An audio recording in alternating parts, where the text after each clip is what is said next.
Welcome back. This is Newsfile, and thanks for always choosing us. Here is Samson's take. Reverend Kusi Boateng not in NIB detention. My take today was to be on Galamsey as persons reported to be associated with the NDC appear to take over the reins of power. In the Galamsey underworld.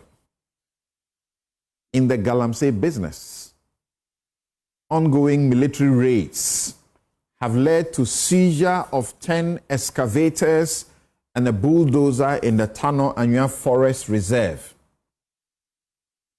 But there's disturbing information pointing to politically connected persons acting with impunity, seizing and selling off others' lawfully acquired concessions to Chinese. This is happening in renewed Galamsey operations since the change in government.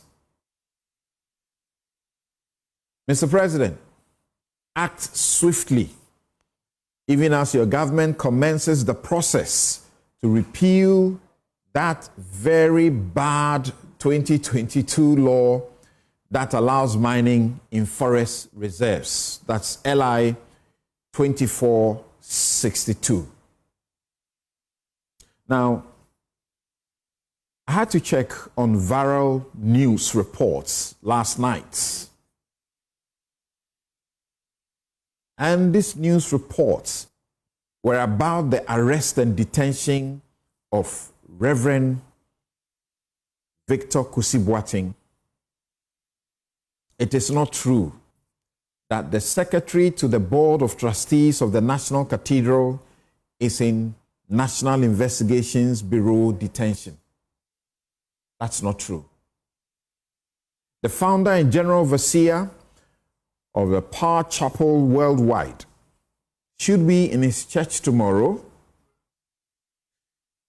and tomorrow is Sunday, doing his job as a pastor.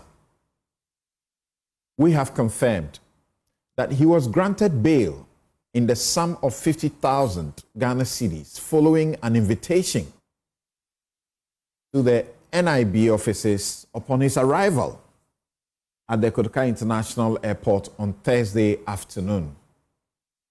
He was cautioned on alleged conspiracy to cause financial loss in respect of the National Cathedral project and not over double identity as widely reported in the media. Reverend Kusi Boateng, also known as Kwabena Edu Jemfi, drove to the NIB at about 1 p.m. in the company of his lawyers.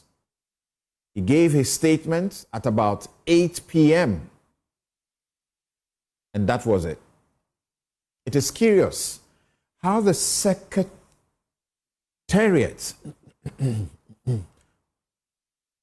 the trust itself, the National Cathedral, the trust itself, is not in the picture. So it is curious how the Secretariat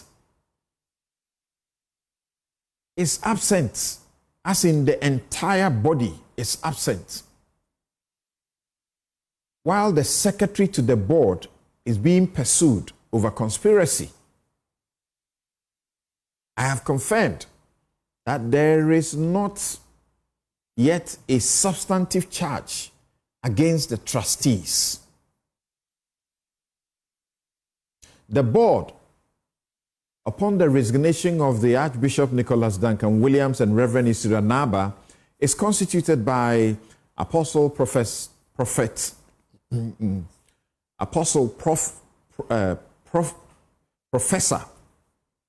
Opoku Onyina, who is a chairperson, Archbishop Charles Palmer Bakel, the vice chairperson, the Most Reverend Bishop Justice Ofea Krofi, the Right Reverend Professor Emmanuel Mate, the Most Reverend T.K. Awoche Prats, Reverend Dr. Joyce Aye, Kusi Boateng himself and the Reverend Dr. Frimpong Manso, as well as Kingsley Ofosu in Tiamwa. The board, as I said, is apparently unaware of any invitations or about its activities. It is apparently unaware of any investigations about anything it has done, to which the secretariat or the secretary is now being invited over. Anything that was done by the board, and the secretary could not have taken any decisions except to be authorized to implement the decisions of the board. So if there is financial loss, basic law will show that the board will be the first point. And if there is conspiracy, as is being, held, then it is conspiracy with who? His lawyers had earlier been to the NIB to inquire if he would be needed, as he was ready and willing to voluntarily submit himself and cooperate with investigations. But the officers reportedly denied any plans to arrest him upon his arrival at the Kotoka International Airport. Surprisingly, he was accosted upon his arrival from a trip to London, returning through Dubai. So they had approached you, that they have information that you intend to arrest him. He is ready and willing to submit himself. What's the point of any show if he's ready to submit himself? You say no, and then he arrives, and then you accost him. He was questioned by 5 NIB officers, 2 women and 3 men.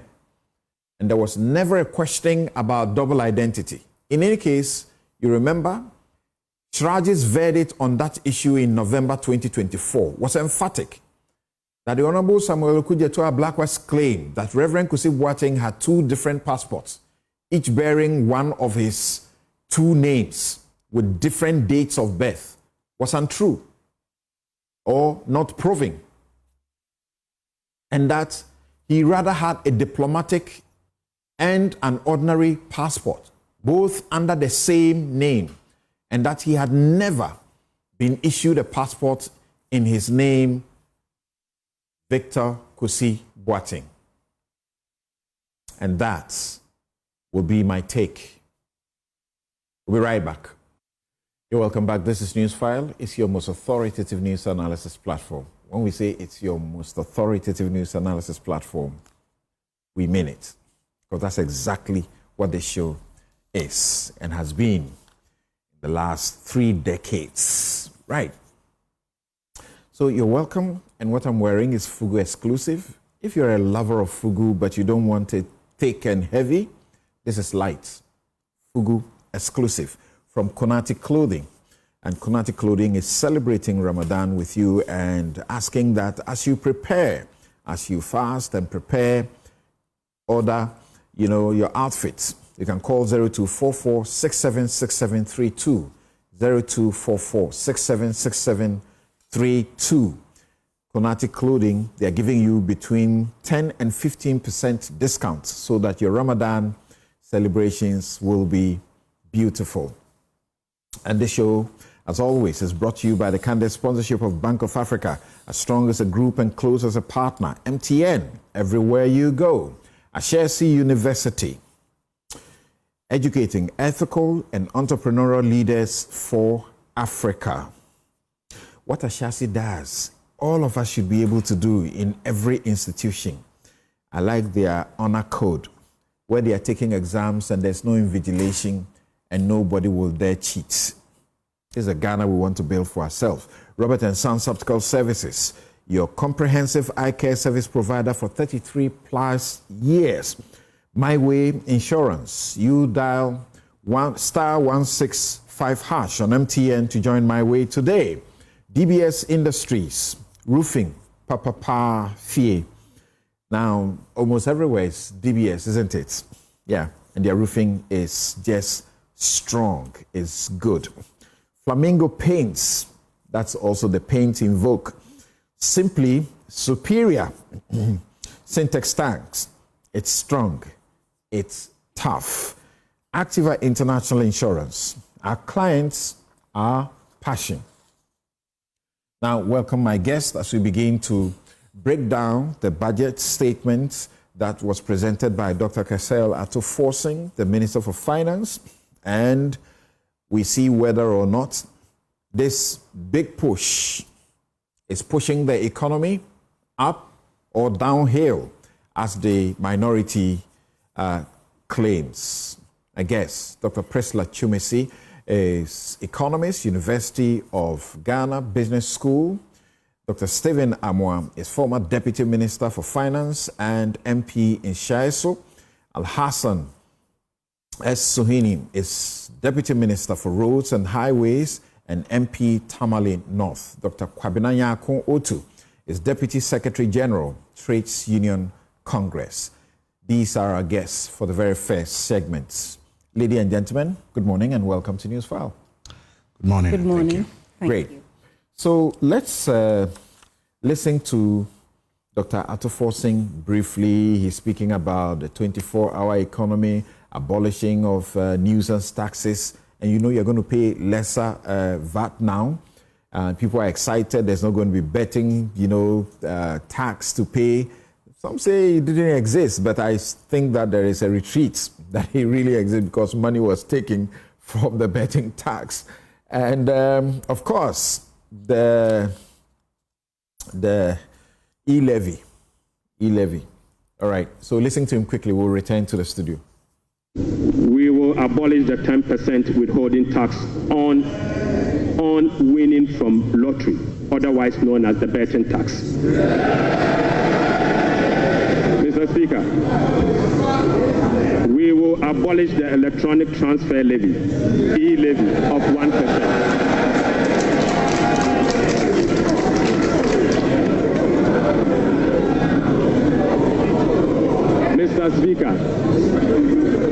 Mr. Speaker, we will abolish the 10% withholding tax on betting. We will abolish the electronic transfer levy, e-levy of 1%. We will abolish the emission levy, otherwise as in Wusie tax. We will abolish the VAT on motor vehicle insurance policy.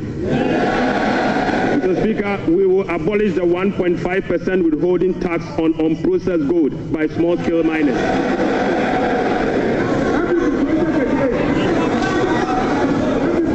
Mr. Speaker, the removal of these taxes will ease the burden on households and improve their disposable income.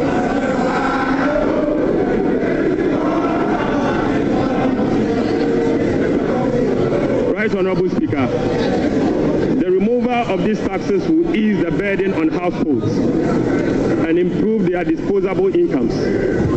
In addition, it will support business growth and improve tax compliance. Mr. Speaker, at the end of December 2024, provisional data indicate that gross central government and guaranteed debt was 726.7 billion from 610 billion in 2023. This represents 61.8% of GDP in 2024, compared to 68.7% in the year 2023. Mr. Speaker, it is instructive to note that the debt to GDP ratio and the dollar component of our debt that has come down, that has reduced, is as a result of the 37% haircut on principal of Eurobond debt under the debt restructuring. Mr. Speaker, it is important to know that. Mr. Speaker,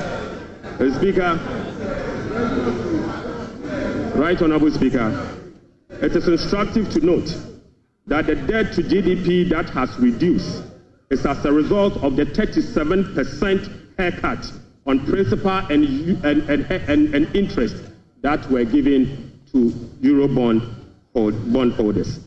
Mr. Speaker, You may recall that the government commenced the debt restructuring program in the year 2022 to restore debt sustainability and economic stability.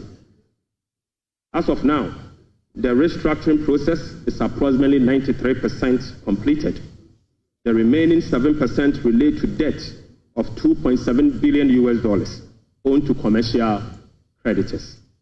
We are committed to completing the remaining debt restructuring as soon as possible.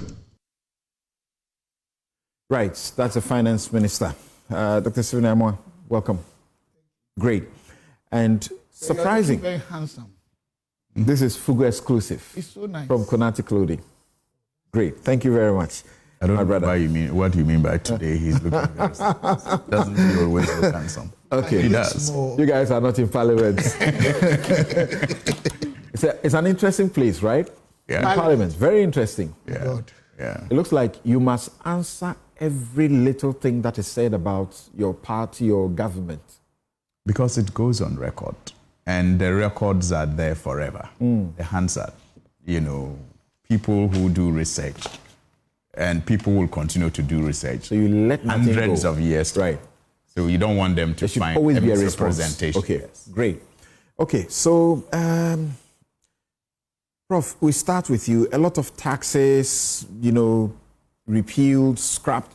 Betting tax is gone, COVID-19 levy is gone, e-levy gone, emission levy. Of course, that's the law that is being abolished. VAT on motor vehicle insurance policy gone. Withholding tax on winning of unprocessed gold gone, cancelled. One district, one factory, you start. My first question to you will be, we're giving the impression, and it's been consistent from the state of the nation to the budget, that the economy is in intensive care. We are broke. And that the National Economic Dialogue was going to give new ideas, fresh ideas to rebound. So the minister said that the budget was being presented after the economic dialogue. And at the economic dialogue, I quote him, he said, the people demanded decisive action and real solutions to the severe challenges that plague us. You were there, and you were very hopeful that from the trajectory of things, things will improve. Did you see the things you proposed, you discussed, reflect in the budget? Right. Thank you very much, Samson. Good morning, and good morning to your cherished listeners and viewers. Indeed, at the National Economic Dialogue, a number of issues came up, and I think you've given a good premise as to what necessitated the dialogue. We know that the economy of Ghana has gone through tough times in recent times. When you look at the data, there are signs that there's recovery, although the recovery is on the back of debt restructuring. And when you look at the budget, you see that there's a lot of debt service responsibility ahead of us as a nation going forward. And so in the budget, you see that fiscal consolidation is very critical because that is at the base of most of the challenges. We know that macroeconomic stability is also the foundation of everything. If businesses will thrive, if consumer confidence will go up, it means that people must retain value in their incomes, and that is macroeconomic stability, keeping inflation under control, keeping the currency in check, and reducing interest rates through the proper channels. All those indicators are what are essential for a stable economy for businesses to thrive and flourish. And so at the National Economic Dialogue, one factor really that was stressed with the macro stability is the fact that government debt ought to also be in check. And so in the budget, I was happy to know that, for example, the minister is indicating a review of the Fiscal Responsibility Act. That was one of the propositions we made because there has to be institutions that check the way governments spend. And for example, there is also the proposition that there should be the legislation of, for instance, the Fiscal Responsibility Committee, not just by appointment or by recommendation by the Office of the President, but it has to have a legal status that would have binding constraints on the executive. Right. And also there's a proposition for example, a debt ceiling, for instance, so that no government is allowed to borrow up to a certain level. And so all those are some of the recommendations that are made. And when you look at the budget, you see strands of those recommendations. But of course, these are a medium to long-term plans that need to be rolled out. You cannot do everything within a year. And so in that sense, we see that you find those traces in the budget. And so I am excited that it was not just another talk shop, but at least you see that some of the issues, but the reality is also in the implementation, I must say. And yeah. Thank you very much. And Dr. Priscilla Chumesi-Bafo is with the Economics Department of the University of Ghana.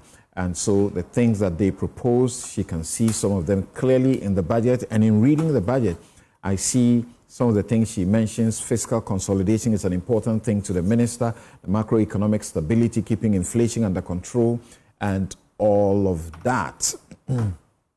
Also, she spoke about the reviewing some of the legislation. I think even right from page 1, he began to talk about a host of laws that were going to be reviewed, including the Fiscal Responsibility Act. I think there were about 11 of them. He had listed 10, and he omitted to add 1, so he did that extempore. Let's see how all of that go. And those include the Petroleum Revenue Management, the Ghana Infrastructure Investment Fund Act, the Energy Sector Levies Act, the Cocoa Board Act, the earmark funds, capping, Realignment Act, the Public Procurement Authority Act, the Ghana Education Trust Fund Act, the Revenue Administration Act, among others. So, Dr. Seven-Amoah, right after, as is always expected, we saw you, the NPP, minority all over the place, giving, as it were, contrary views on the budget. Right, actually on the floor, it began with Afenyo King, the minority leader, which is useful because we need a minority to be able to keep the government in check. This is a good budget that will help us turn the corner, so to speak, right? Is it a question or that's your emphatic statement? It's a question. Thank you. Right. The way you said this is good budget. So my greetings to our viewers and listeners this very morning, and thank you for giving me this opportunity.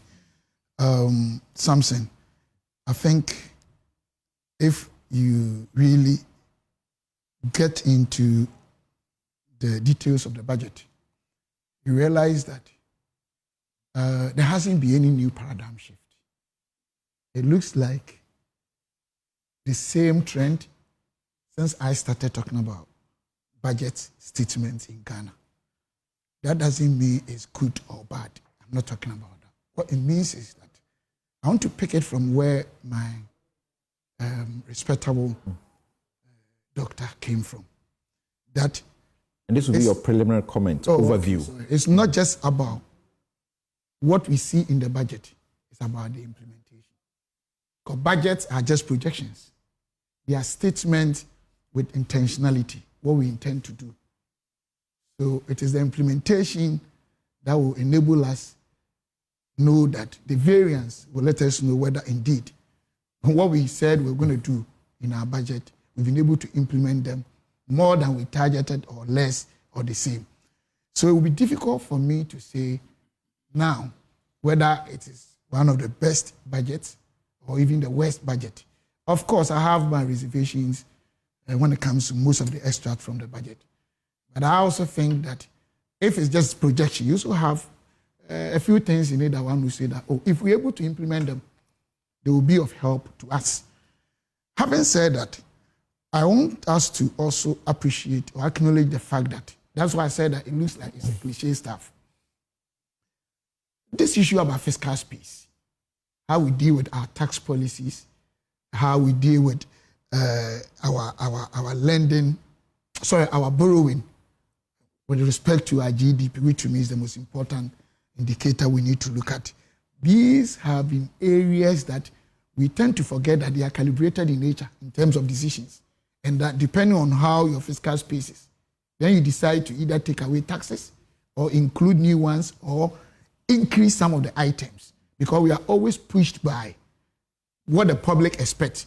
And because of the NDC and PP, sometimes we make arbitrary decisions. And I'm begging the public that they shouldn't take just this to do, you call it a postcard or something to tarnish my image.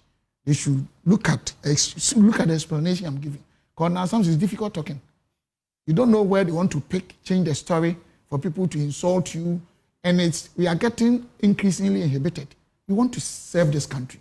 Let us do this country a great deal of good. Because if you inhibit me from speaking the truth, people cannot learn from me and others. The point that I'm making today is that, you say it's preliminary comment. What I'm saying is that there are a lot of things in the budget that I disagree. There are a few of them that I think if they are able to implement them, it will help us. But the bottom line is, let's wait and see.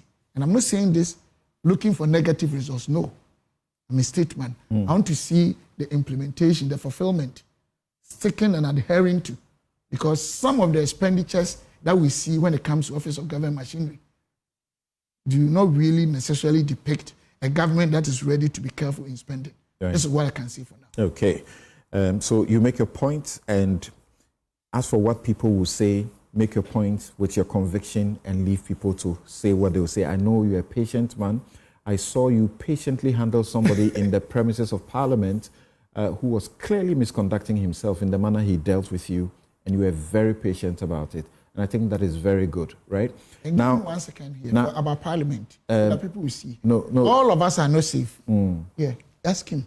Now strangers all over. Okay. So they should do something. They shouldn't allow them inside unless they have been invited or they have something to do there. Now, both say that implementation is an important thing. We all know that is the point.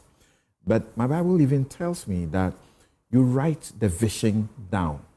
And it says, make it plain so that those that run will run with it. And there will be success. So it's good. We see it on the face. All the things you're seeking to do, it bolsters confidence. But it is the implementation. My colleagues on the set and to our viewers, especially the very good people of the Tamale North constituency. Thank you for having me here. It's not only your Bible that talks about the fact that intentions matter. The Quran also clearly projects that. I'm not very well versed in the Arabic, but let me try.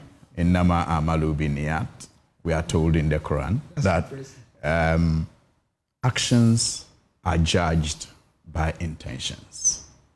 And so sometimes there are situations where preachers will tell you that your actions may not even earn you a condemnation from God, because he will, at that point, judge you based on your intentions. The basic principle of law. A child of less than 12 is not known to commit a crime because they don't have the mind for it. The mens rea, you people call it, right? Yeah. So intentions matter, and signaling is important, especially in governance. And clearly, if we all agree, like I hear many people agree, that the signals in the budget point to hope, points to a government that intends to be responsive, a government that intends to be sensitive, then at this point in time, that is what we really need as a country, because we have been so low that what can help us is the right kind of signaling that will get everybody to, play their part in ensuring that those intentions that are captured in the budget, actually are implemented to the best of the ability of those who are tasked with the responsibility of implementing same. And I'm also excited that we had this national dialogue before the budget statement. And some of the views that were expressed there are finding expression in this budget. And that is why, Samson, I've always said that those who think that the need for a national discussion or a conversation on a matter that affects all of us is an indication of lack of ideas by the one who calls for such a discourse is, with the greatest of respect, an act of arrogance. Anybody who thinks like that is an arrogant person who thinks that if you call others to come and have a conversation, it's because you don't have ideas. Then it means you are still conceited that you think your ideas are the best. But Samson, that is not the case, because even in our local language, we are told that two heads are better than one. In the multitude of counselors, there's safety.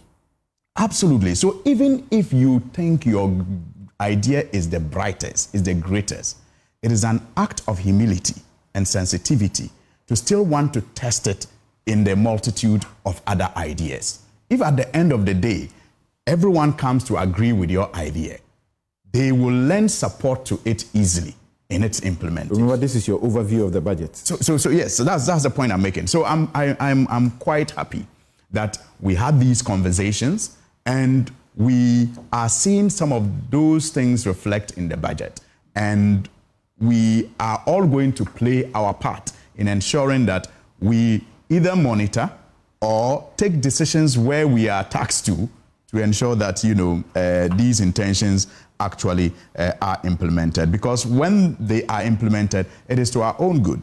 And I have already used a couple of words: responsive, sensitive, and the fact that this will also help us to take governance, in my view, to the local level. Right. And maybe when we get into the details, I will explain why I think it was a responsive budget. It was, a sensitive one. Do we have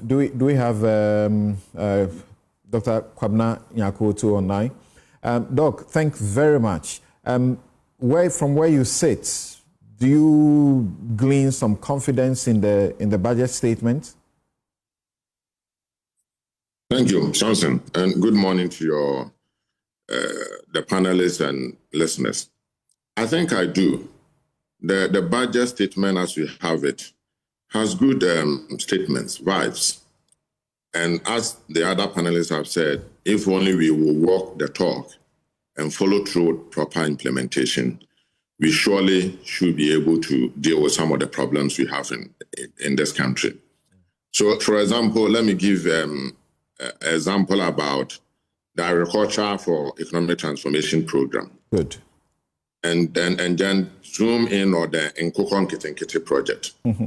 So if, for example, by the end of 2025, we are able to provide all the support we have stated we will give in the budget to poultry farmers, we should be on our road to ending the import of poultry product into this country. And that in itself will be significant. Because, mind you, today we are importing about 90 to 95% of our poultry needs. Why should Ghana do that? And if you do same for the vegetables that we import, we should be on the road to achieving something significant for this country. Self-sufficiency? Come again? I was asking if you were pointing at self-sufficiency. Yes, and this is what this country needs in order to be able to actually preserve the value of the city. If there's so much pressure on the city for import, it's pressure on the city. But it's also what we need to be able to create value for ourselves, to be able to address the unemployment problem that we face in this country. So my point is, and like others have said, every budget has its plus and minuses. But actually, what we do with the lesser things we have stated in the budget, the actual implementation is what really matters. To make sure that at the end of the day, we don't say one thing and do another. And in your experience dealing with political class who, control the purse, how much, on a rate of 1 to 10, how much belief do you put, or faith do you put in these statements? I will give them about 5. And that 5, I even will have to issue a caveat. So, for example, when we say we roll out a government support scheme for people, for Ghanaians, for entrepreneurs, both parties are guilty of picking their party people, not real entrepreneurs who are into the business of, for example, growing the poultry sector or supporting rice farmers. And that is one of the main researching agenda must address. Okay. And to also add on, I think that this budget statement has a number of important things that must be developed for going forward. So, for example, the minister talks about changing our economic model. I don't see much of the policy framework to do that. So my lecturer, Dr. Chumesi Prinsler, for example, talks about the need for macroeconomic stability. But if you look, if you go through the budget and scrutinize it well, why is it that all the economists in this country have taken out employment from the macroeconomic variables?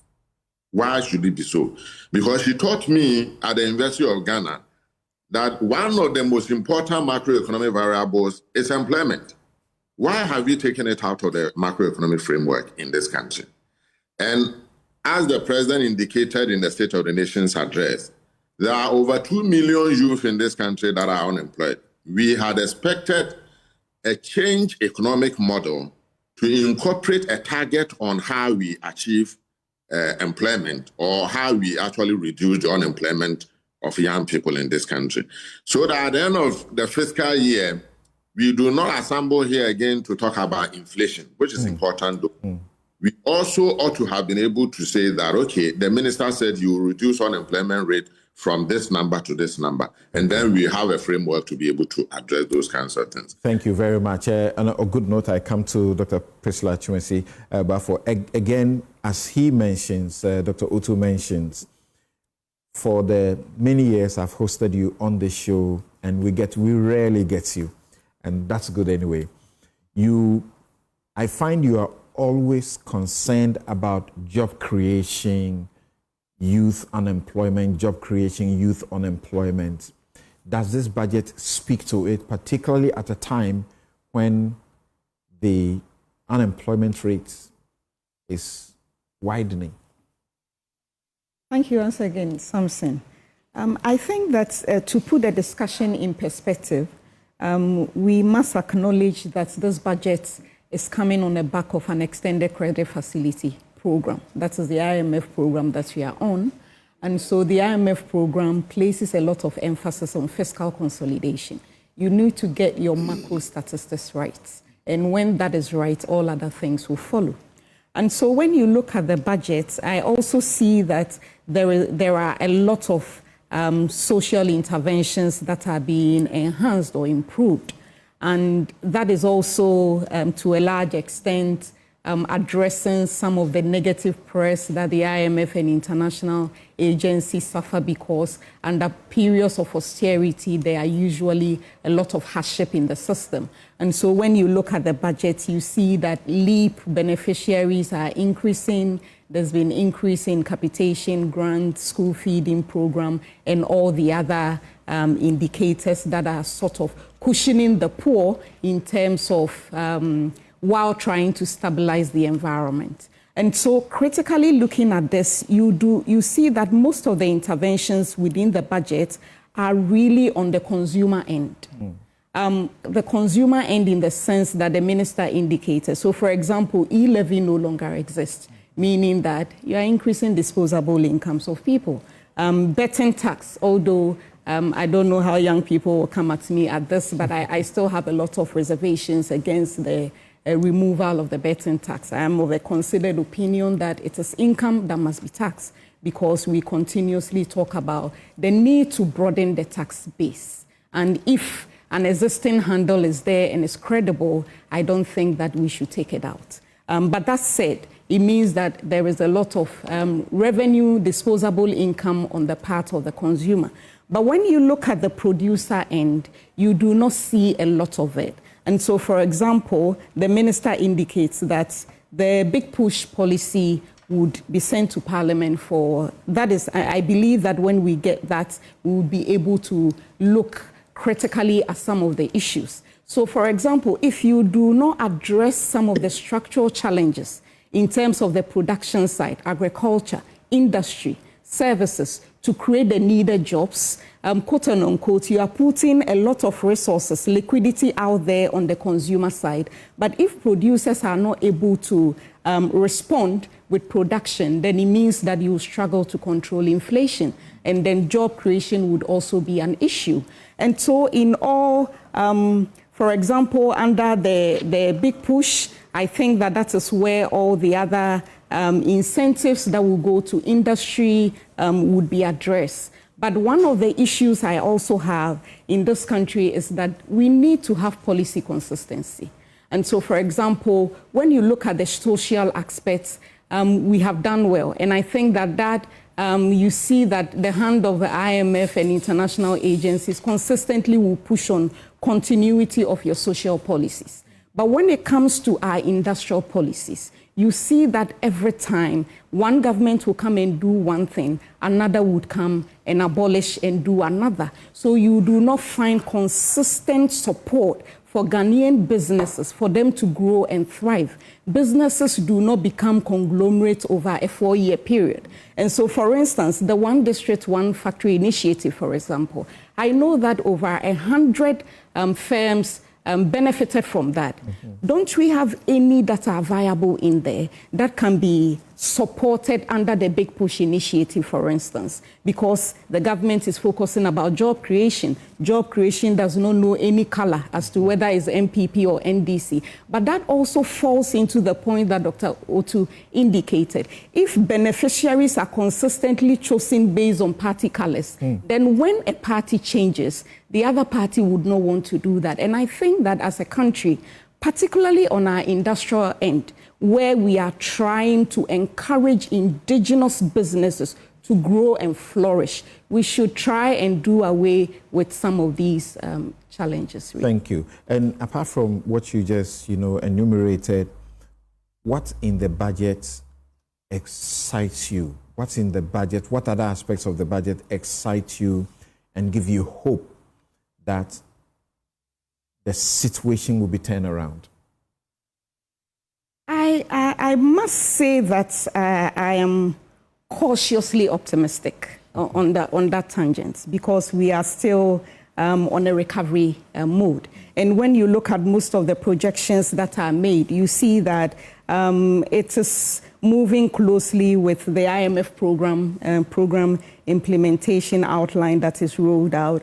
And I must also indicate that the growth projection in the budget, for me, is very conservative. Very conservative in the sense that when you look at the growth numbers for last year, it was 5.7. I think that the data came out quite late, I think a day to the presentation of the budget. But if that is the case, the IMF program projects a growth rate of 4.7 for this year, and government is presently projecting a growth rate of 4. We want to look at what is driving that kind of conservative estimation. I see that, yes, there could also be some political gains that will make in there. So you are modest in your projection and then you overperform at the end of the day. But that also has implications on expectations of people. It has implications on government revenue and then implications on spending as well. But overall, I wouldn't say that I am overly excited or disappointed. I think that I'm in the middle. And particularly, this is a budget on the back of ECF program, and we are sticking to the program. And the minority NPP, Stephen Amwa, you look at the projected growth to be a signal of failure from the start, because you compare it to what you did even under what you say is a very stressed economy, and you did 5 point something, and now it's 4%. Is that the best way to analyze this?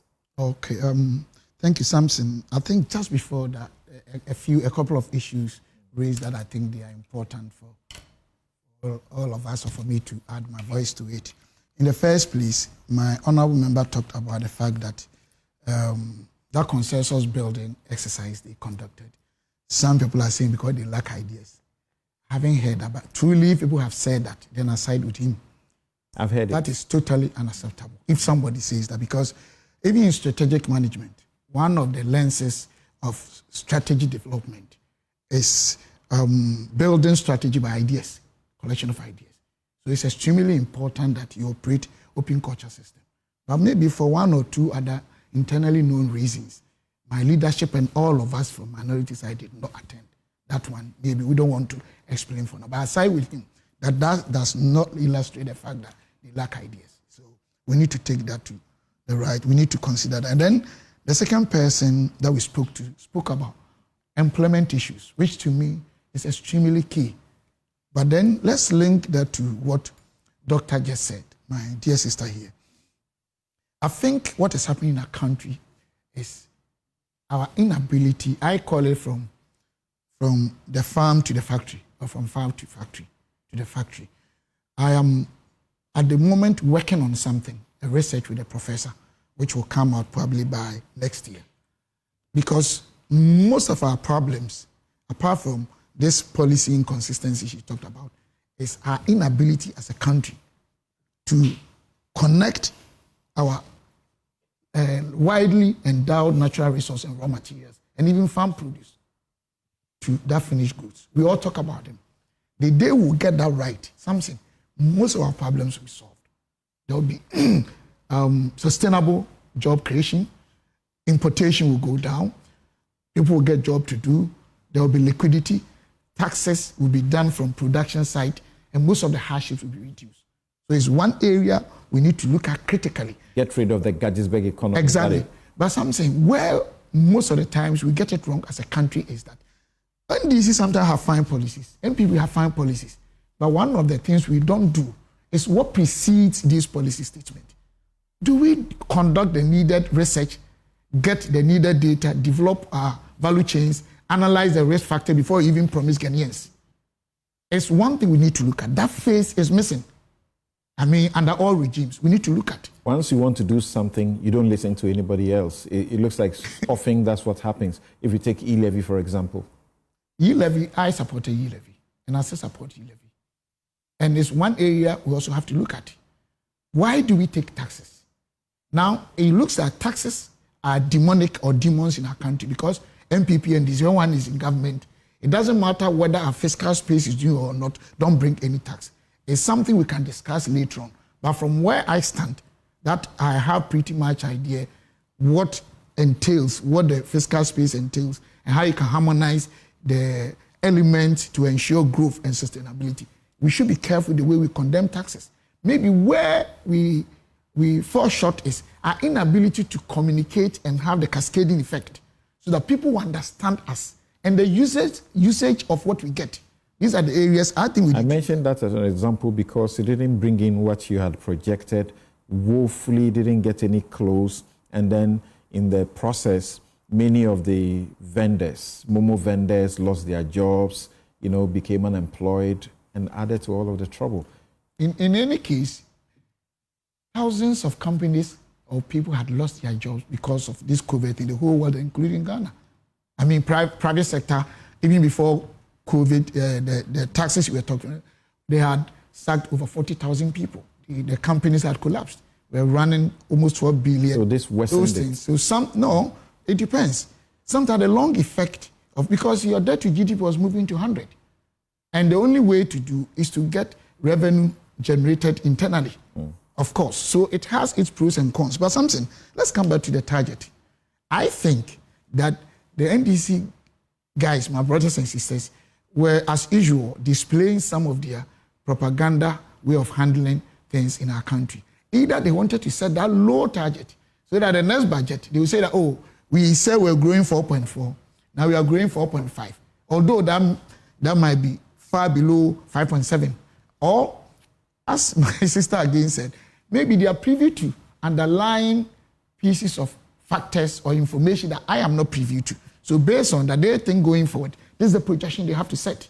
In any case, almost all the targets they set, with the exception of, I think, is it gross foreign assets and current balance?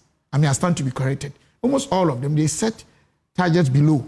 But one thing that we fail to emphasize in our country is the exoneration, the vindication of our government, that when we were handing over power, we were growing 5.7, which was even higher than some quote 3.6, 3.4 in 2016. Debt to GDP 61.8. Then they go to rebase stuff. I think that one, sometimes we should also be very careful that we do politics with facts and figures. Because if you are setting targets below what you actually inherited or took over, somebody like me will take my time. Because maybe Dr. Atuforsen, I'm a very knowledgeable finance minister, when I say the people are attacking me, but I've worked with him on the finance committee and I know what he's made of. Probably he has pieces of information that all of us, we don't have. Other than that, if we are doing general analysis, then he'll be found wanting. Because the very economy that you say, hey, it was crazy, it was dead, I see you. Then you come out to tell us that the primary balance, fiscal balance, GDP, debt to GDP, all those figures, with the exception of inflationary rate, even that one have been reduced from 54.1 to about 23. Then somebody will tell you, no, the economy that NPP left for you was not, even though there are challenges still, was not what you portrayed. But something coming back. That particular one, the ordinary person, the question they ask is, what do these figures mean for me? That you inherited an economy growing at 3 point something and you have taken it to 5.5% or something of GDP. What does that mean? Because I sit here and I can vividly recall that at the time that they were handing over, my 100,000 in my bank account meant something more than it means today. Today it means maybe 50,000 or less. Of course, we were not so broke that we were shut out of the capital market that we couldn't borrow. This is where we are. So what do those figures mean? Samson, this question, I really, really like it. I think these are the areas we should pick and discuss ours. Let me tell you, the same indicators, when they went to 54.1, when things were getting out of hands, we're using the same indicators, bastardizing the government, which they were right. But when they are coming down, then what do they mean to us? There's this chorus or cliche that I've seen in our country, whether NDC or MPP in government. When the economic figures are doing well, they say they don't feel in their pocket. The people are right.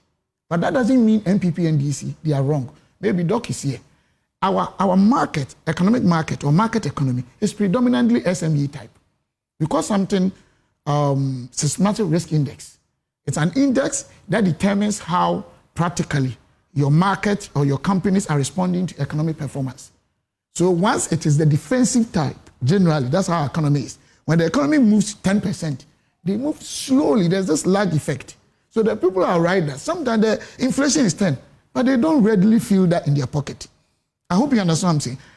As compared to that mostly aggressive sectors where the risk index is about 1, what it means is that once inflation goes 10, readily you fail because they have big and aggressive market areas. So these are the practical explanations that people should allow some of us who have pretty much idea about this thing to explain to them.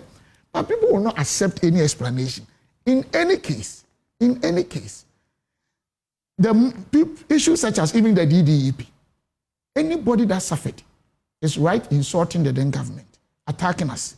But the government had an uncontrollable situation. There wasn't any other alternative. Once there's a holdout, to the best of my understanding, is a situation where the issuer cannot perform his obligations in paying back. It's like I borrow from you. Something has happened, I can never pay. So we deal with the extension. Okay, I have to pay 4 years. Let's make it 6 years time. I'm paying 10 cedis every month. Let's make it 5. Sort of making so it a I bad can debt. pay. You will not be happy. So when you're angry with me, you're right. But the situation there is the probably most appropriate method or approach that we should take. Okay. The point that I want to make about this whole thing, when it comes to cost of doing business and the unemployment issues inflationary rate to make sure the standard of living is high, cost of living is down. I think we need to watch this thing. Samson, there's a huge problem between fiscal space and the monetary space. Monetary space with respect to how Bank of Ghana manages the monetary policy. I'm not saying they are wrong. And how fiscal things goes. Me, I always have big issues when they are even using inflationary targeted policy in controlling inflation. Because they look at the magnitude, the number. They don't look at the cost, whether it's from suppliers and cost push or demand pull, all those factors. But having said that, I think one thing that is very important is the policy consistency. Not every policy. That if these things are good for the country, just like the 1D, 1F. Unemployment is a big issue now. 1D, 1F offered us some good areas we could continue. What do? We need to appraise it, pick the good ones, and continue. The last bit that I want to say to Ghanaians, and what a gentleman who is not here said about, most of the times too, our ecosystem actors, our entrepreneurs, our businessmen, do they also, not all of them, but most of the time you see that they are not also competitive enough.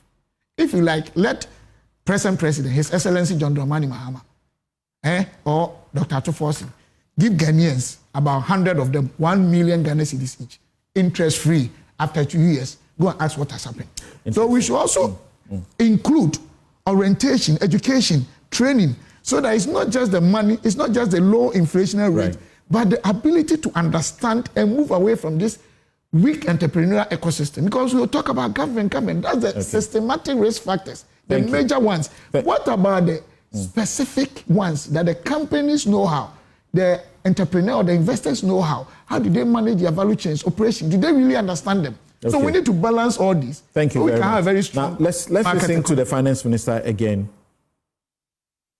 Mr. Speaker, the National Health Insurance will receive full allocation under the earmark funds capping and realignment act. Mr. Speaker, the road fund will receive full allocation under the earmark fund and capping and realignment act.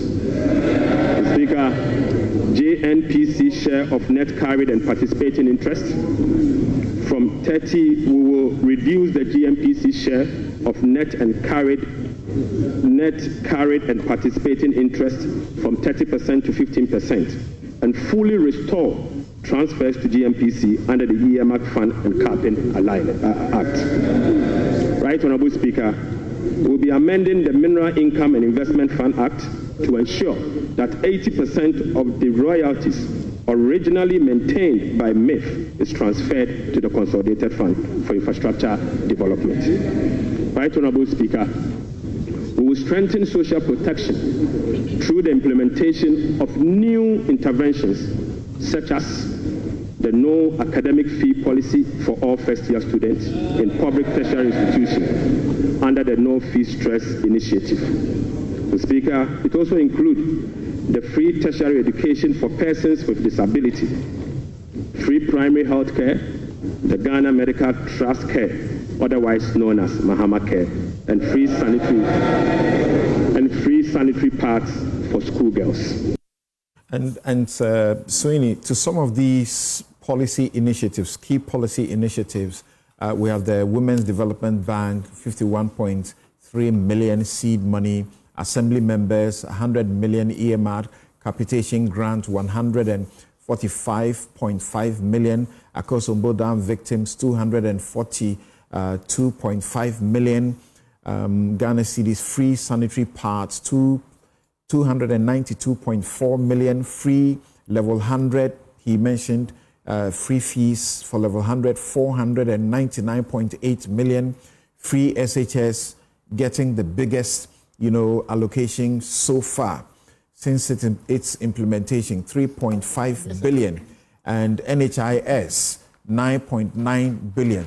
And, decoupling, or is it the uncapping? What's the strategy? You see, Samson, I wanted to make a comment on the growth rate, but I think you have started well, so I'll take it from there and probably end with the growth rate. When I was listening to the finance minister, what came to my mind was the hope that I was expecting this budget to give many Ghanaians, especially our teeming youth, who are beginning to lose hope in our politics. They often say that during the political campaign season, politicians say anything and everything, especially when they are palatable and sweet, just so they win elections, and after that they renegotiate some of the things that they promised. So I was quite excited that this budget was eroding that perception by the way it captured some of the most important things that featured during the campaign period. For example, the jobs for 1 million coders made provision for, the e-levy abolished, the betting tax abolished, the Women Bank catered for, 51 million Ghana cedis. They say it is little, but clearly the finance minister again was correct when he said a seed capital. And there's a difference between seed capital and funds that is used to capitalize a bank. And again, that tells you that this is not just a tick off a box. This is a process that will be thoughtful and that will be pragmatic. And so you just don't throw money, without putting the structures in place to really make the impact that you are seeking to make. So when I was here listening to the finance minister and I heard him talk about the apprenticeship program, which was also quite, which was an issue that was quite embraced by the Ghanaian people, the farm mechanization centers, the free fee for first-year tertiary students, the primary healthcare, the sanitary parts. I was like, great. I mean, let us stem the tide when it comes to the erosion of confidence in us politicians, at least for once. And that is why I said earlier that this budget was responsive, because it was responding to the cries of Ghanaians. It was in the area of removal of e-levy, responding to the citizens' expectation. That is what the people wanted. They never really wanted e-levy to be passed in the first place. The data is there. Research showed how unpopular that e-levy was. Again, when you look at the attention that was given in this budget for the victims of the tidal wave in Keita, I mean, that for me is a responsive budget. Unlike what we had before, where, even the former president chastised people for calling on him to attend to our compatriots who were really in need. And look, if you monitor the news coming from that place, it is a humanitarian crisis. I mean, elsewhere, it will be the major headlines every day on our major news portals elsewhere. But, you have people go to bed, wake up, a whole community is wiped out. And we live comfortably with it. So I was excited, and I think that was a way to respond to it by making provision for the continuation of the construction of the sea defense wall. Then, Samson, you look at the question of quality education. I have said repeatedly in the past that the only difference between the NDC's free SHS and the NPP's free SHS has always been about what to prioritize, quality or politics. Yes. So the NDC always said that because we needed to preserve quality, let's do it progressively so that we can get some of the challenges that we will encounter resolved as and when we roll it out. So quality was key. The NPP said, we have implemented it. It didn't matter if examination and passing of same was prioritized over quality of education and acquisition of knowledge. And this was demonstrated when the previous government prioritized the provision of past questions and mathematical sets, and for years did not provide textbooks for students. It tells you the focus of the government. Pass your exams and let us brag with it. We don't really care if you are knowledgeable, just pass your exams. So when you have in this budget, the finance minister make provision for the provision of textbooks for the different categories of students from the basic to the secondary level, it tells you where the attention is going to be. And then he also uncaps the GET fund, which immediately made available about 4.2 billion Ghana cedis, which, in my view, if properly utilized, will lead to, infrastructure explosion, which is key and very much required in many of our educational institutions to cater for the increasing numbers that we are seeing. So that kind of pragmatism, cannot be glossed over. It cannot be ignored. And again, another thing I thought was very sensitive was a decision of government to still maintain the teacher training allowances and also the nursing training allowances as we prepare to replace it with the student loan trust.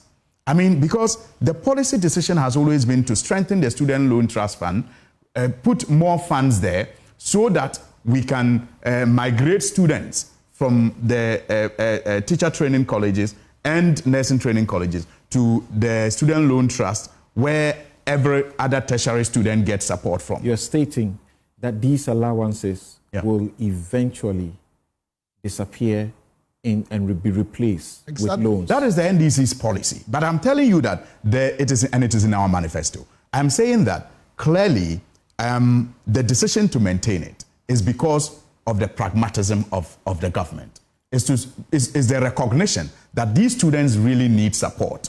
They need help. And so not until you have an equally, equal support in place, not until you have an equal support in place, that is enhanced, that will serve the same purpose, you do not take this out. But the minority is not wrong when they state that you intend to scrap it, the allowances. But you see, the point is that Samson, I've been in the educational field for a very long time. And I don't think that it is fair to ascribe it to just one political party. I was the National Vice President of Teacher Trainees Association of Ghana. And at the time, Professor Amia Konfi was the Minister of Education. And we led a charge to,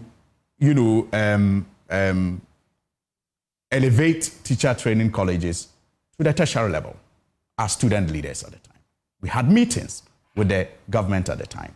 And the discussion on the table was that, look, if you want to be like all tertiary students, you are going to be treated like tertiary students. And how are tertiary students treated in this country? And so the preparations started from that point. And there are documents to show that the preparations started from that point to elevate, these institutions to tertiary level and to also extend same courtesies to at the same time, you're also offering some free fees at the tertiary level. Yes, and that will cut across. I mean, so that will cut across for all tertiary students. Free. And Samson, this is something, again, that I introduced in my constituency, and I'm very excited that it's becoming a national, policy. Look, clearly, you and I know that the most difficult part for students in need to get education at the tertiary level is the admission. Because our institutions are such that once students get in, they have a human face when it comes to defaulting in school fees. And so they will give them several reminders. And sometimes it is the last resort when they walk them out of exams hall. And even in some cases, they don't walk them out, but they withhold their certificates. So the most important thing is how to get in the door. And so when you get that resolve and get every student in, you are to some extent guaranteed that they will go through the course. And somehow, with an enhanced student loan trust that is available, that the problem of paying fees shouldn't be a problem. And so I think that is what informed the decision to introduce this policy.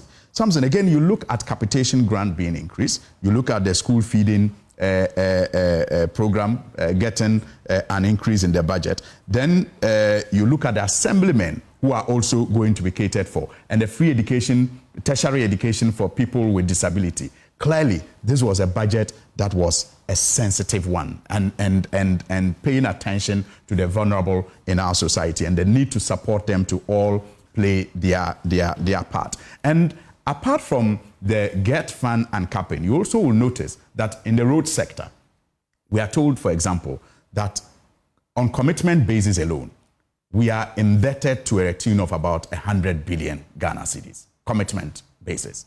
Certificates that are due for payment is about 20 billion, 21 billion Ghana cedis. Now, you have a GET fund that was capped, and a road fund that was capped. And because of that, the ministry did not undertake a lot of road maintenance. So even existing routes have deteriorated over the years.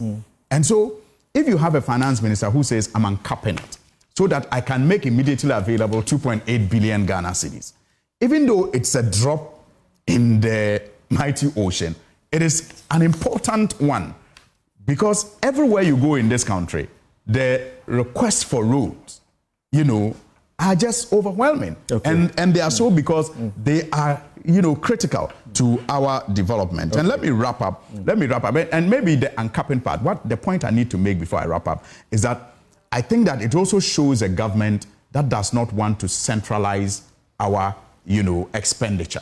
That says that, look, the 80% of District Assembly's common fund should go to the district, so that the district chief executives, together with the elected assembly members, who will now be supported, will take the decisions that matter to them as to how to wrap up quickly. I want Dr. Priscilla to she was making some notes. I wanted to make whatever responses she wants to make quickly. Okay. She, together with Dr. Kingsley, too. Yeah. Okay, Samson. So on the issue of growth, I'll just wrap up on that. You see, you ask the right questions. When growth is posted, I'm not an economist. I'm not an actuarial scientist. I'm not, I'm not. But you see, like law, they tell you that numbers can tell different stories depending on the one who is narrating it. So for growth of 5.7%, when I was listening, I was looking out for whose growth is it? At what cost is this growth? And the Statistical Service tells us that this growth is driven by data. What does it mean?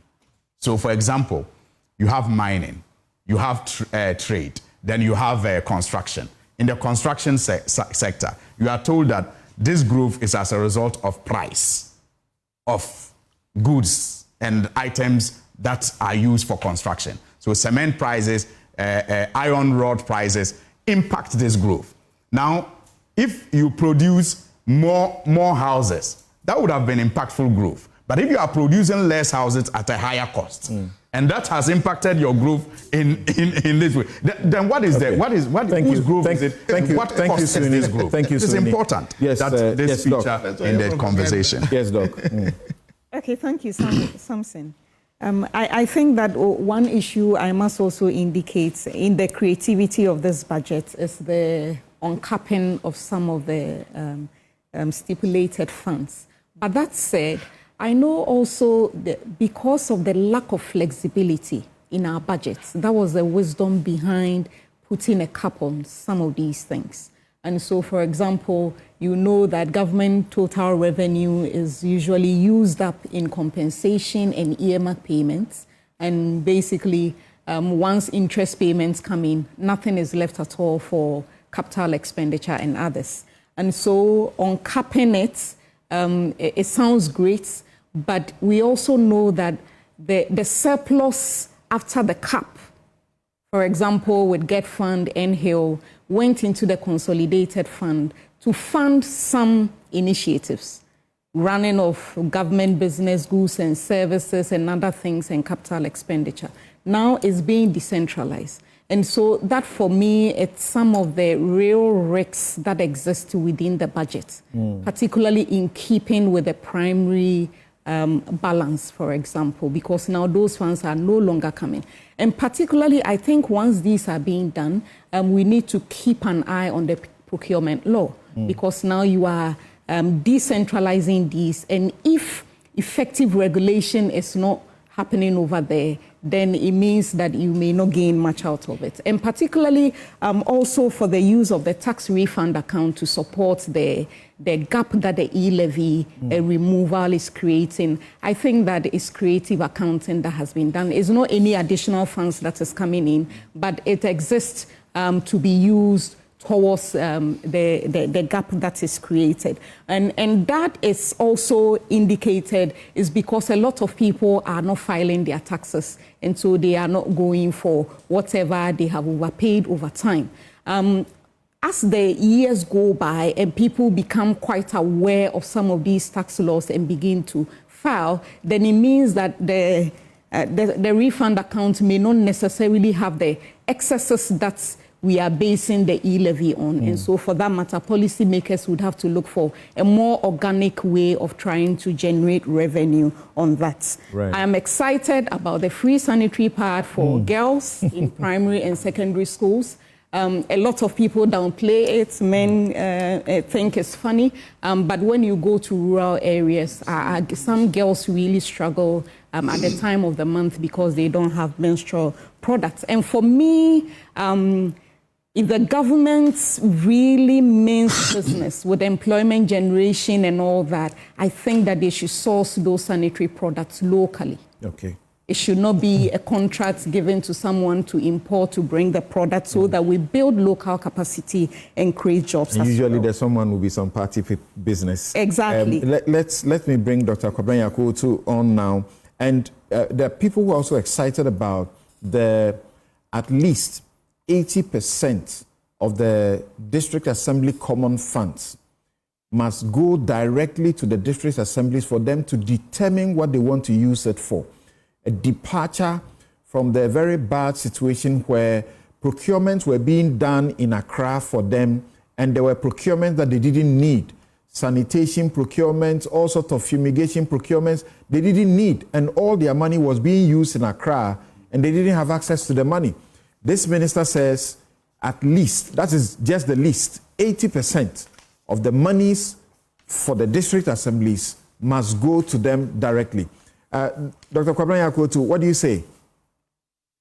I think it's a laudable idea. And to that extent, I move on to disagree with my professor. When we were fighting for Get Fund, there was already a VAT rate in existence. And we went on the street, campaign, dialogue, and government agreed that you can have a 2.5 percentage point on the VAT to fund education.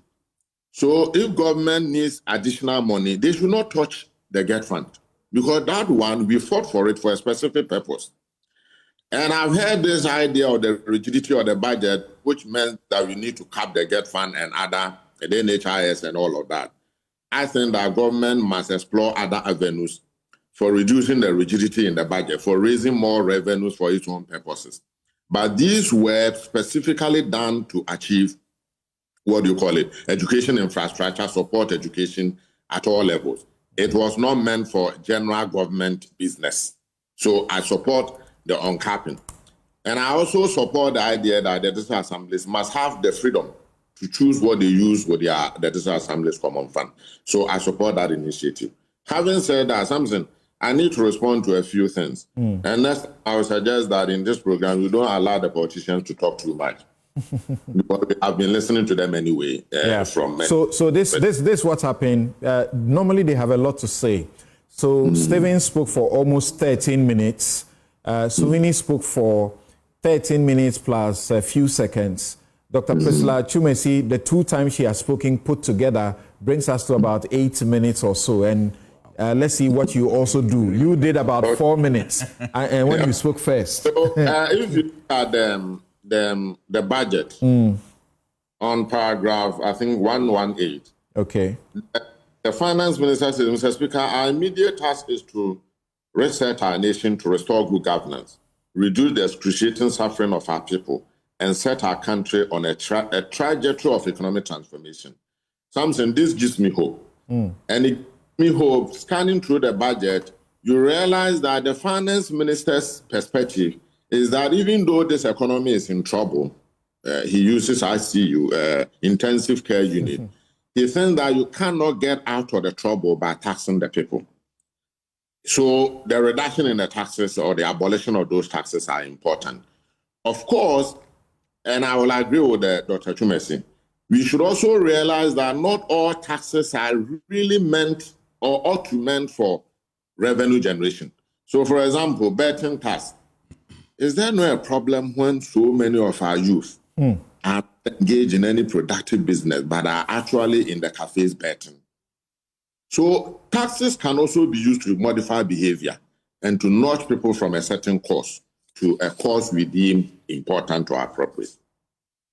Samson, Dr. Chumesi made an interesting point, and that point leads me to think that just like all other budgets in this country, we have a fundamental problem that we still have not read. He says that, Dr. Chumesi says that when you get the macroeconomic fundamentals right, all other things will follow through. And this has been the fundamental ethos of our budget since structural adjustment. So grow the economy, reduce inflation. And that is the reason why we don't target employment. Once you grow the economy, reduce inflation, the exchange rate volatility comes down, employment will be created. Okay. This has to be a fallacy, and which must be confronted. That is the reason why in the last 40 years of positive economic growth, unemployment still remains a challenge and is growing in this country. Okay. It is important that we aggressively tackle the root challenges of this economic malaise. And then Dr. Amwa made the point that the Bank of Ghana doesn't actually explain to us the real cause for the persistent inflation we suffer in this country. They do explain. Actually, when you are using interest rate to curb inflation, the explanation is that inflation is a monetary phenomenon. It is because there's excess money in the system which you need to mop up. To the contrary, we think that inflation is a supply side problem. That is the reason why during the month of harvesting, when you have so much yam on the market, inflation tends to come down. So if that is the appropriate explanation, then we need to invest more in agriculture. We need to invest more to support our farmers to produce more food, because we also then can suffer imported inflation if we are importing all food into this country. But we do not have to end there. We have to move from the farm gate to the factories so that people and entrepreneurs will begin to process the things that we produce in this country, so that our industrialization effort will not place raw materials, will not be based on raw materials that are imported from outside this country, because that could be catastrophic for the economy. Samson, for us to move from the farm gate to the factory, where people are turning our raw materials into finished product, we also need policy support. So, Dr. Amwa, you are right.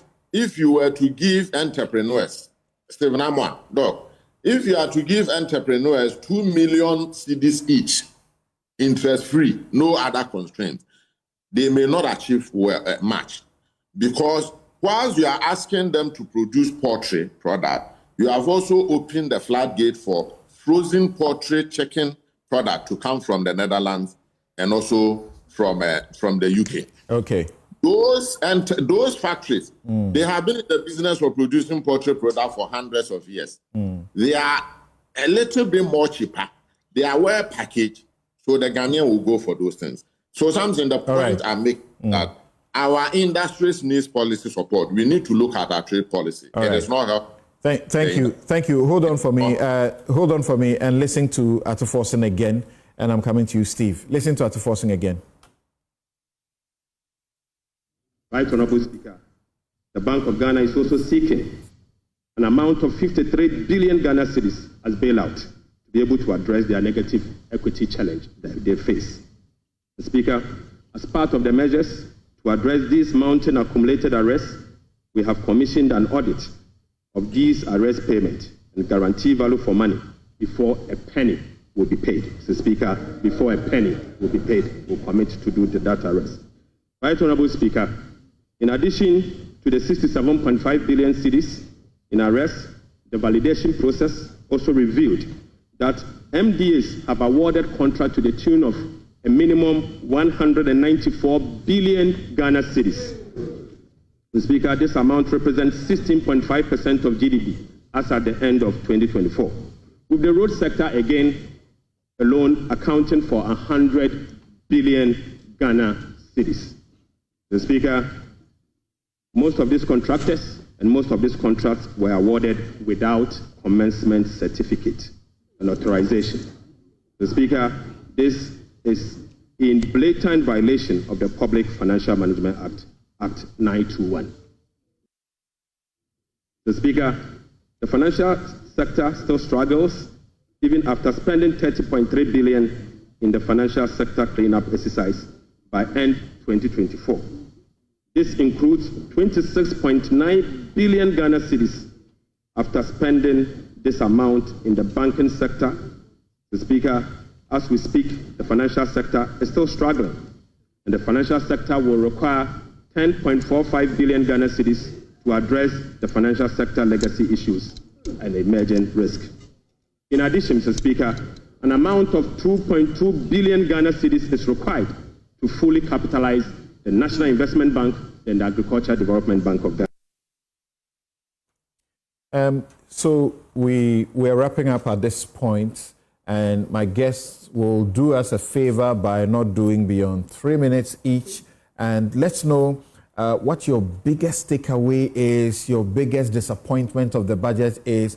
I don't know how many of you were aware that the banking sector cleanup, we spent in excess of 30 billion, and we need some 10.45 billion extra to be able to do it properly. Yes, Steve. Samson, because of a lot of things have been said, add 1 minute to mine. Samson, I think I have to greet my constituents. I nearly forgot because they made it possible for me to be here. So in Shiaso constituency, I greet everyone there. But Samson, let's also get certain issues or some issues right. My minister should have also spoken about the fact that the financial institutions, as of 2024, they have started making a lot of profits. So whatever decision our government took, it yielded a very positive and good result. And it had even contributed to the fact that the economy has started doing well. We need to get that. Samson, this issue about somebody was doing free SHS, it's not true. And it's never, ever in any way. You remember the same thing happened when we were doing National Health Insurance. Even passing the bill in Parliament, they walked out. When it became exercise, then they're like, oh, we started in Techima. Meanwhile, it was Roman Catholic that started this thing there. And two, go and check results since we implemented National Health Insurance. Sorry, free SHS. Whether they are doing well or not. Whatever they talk about quality, they are all cliches and political gimmicks just to downplay the benefits that Ghanaians have derived from free SHS. I don't want to. Can I? Boss, can I finish, please? All right. Look, women banking is also one of the issues. Do we normally conduct investment appraisals on some of these policies? What does the act or the law say? It says that you need about 400 million as a seed capital to be allowed to start a bank. I think they got it wrong. They should come back and correct that mistake because they can't keep on trying to defend. Remember, they intend to tear up the banking sector so that not all banks require the same amount as seed as their capital. But have they done that? Not yet. Once it's not done, you're a lawyer. Once you've not done that amendment, you cannot do this. They haven't set up the bank yet. But they told Ghanaians they are setting up with 51 million. Yes. So was that right? Maybe they will change the rules before they do it. So if the maybe hasn't come, are they doing the right thing? We need to adhere to the existing law until it's amended. So is it that they were deceiving Ghanaians? Or they just want to let Ghanaians think that we said this on the platform and this is what we want to do? And I find this very. They said seed money. So which part of the law is broken? No. What is the difference between the capital you need to start a bank and the seed money? What's the difference? At the point of starting the bank. What is the difference? Are you at the point of starting the bank? Do you know if they will make money into it? Minutes, but what they said did not I said 3 minutes, but that doesn't mean I won't ask you a question. Thank you. But that does not qualify us to start a bank. That is what I want us to make clear. If they want to amend the law and bring it to 50 million, that's fine. Because that was just a political talk. Okay. We don't have to. And then something, we need to also take this thing very, very seriously. Your time is actually up. Yes. Let's hear you, Sohini. Yes, so the difference between seed fund and the funds to capitalize a bank, Samson, is that the seed fund is the initial capital of investment made at the very beginning of a business venture. It does not qualify. Used to cover basic expenses such as market research, product development, and initial operating costs. That's seed fund. The funds needed to capitalize a bank, these are funds required to meet legal and regulatory capital requirements to operate as a bank. The difference is very clear. And that is why the finance minister was clear when he said this was seed funds.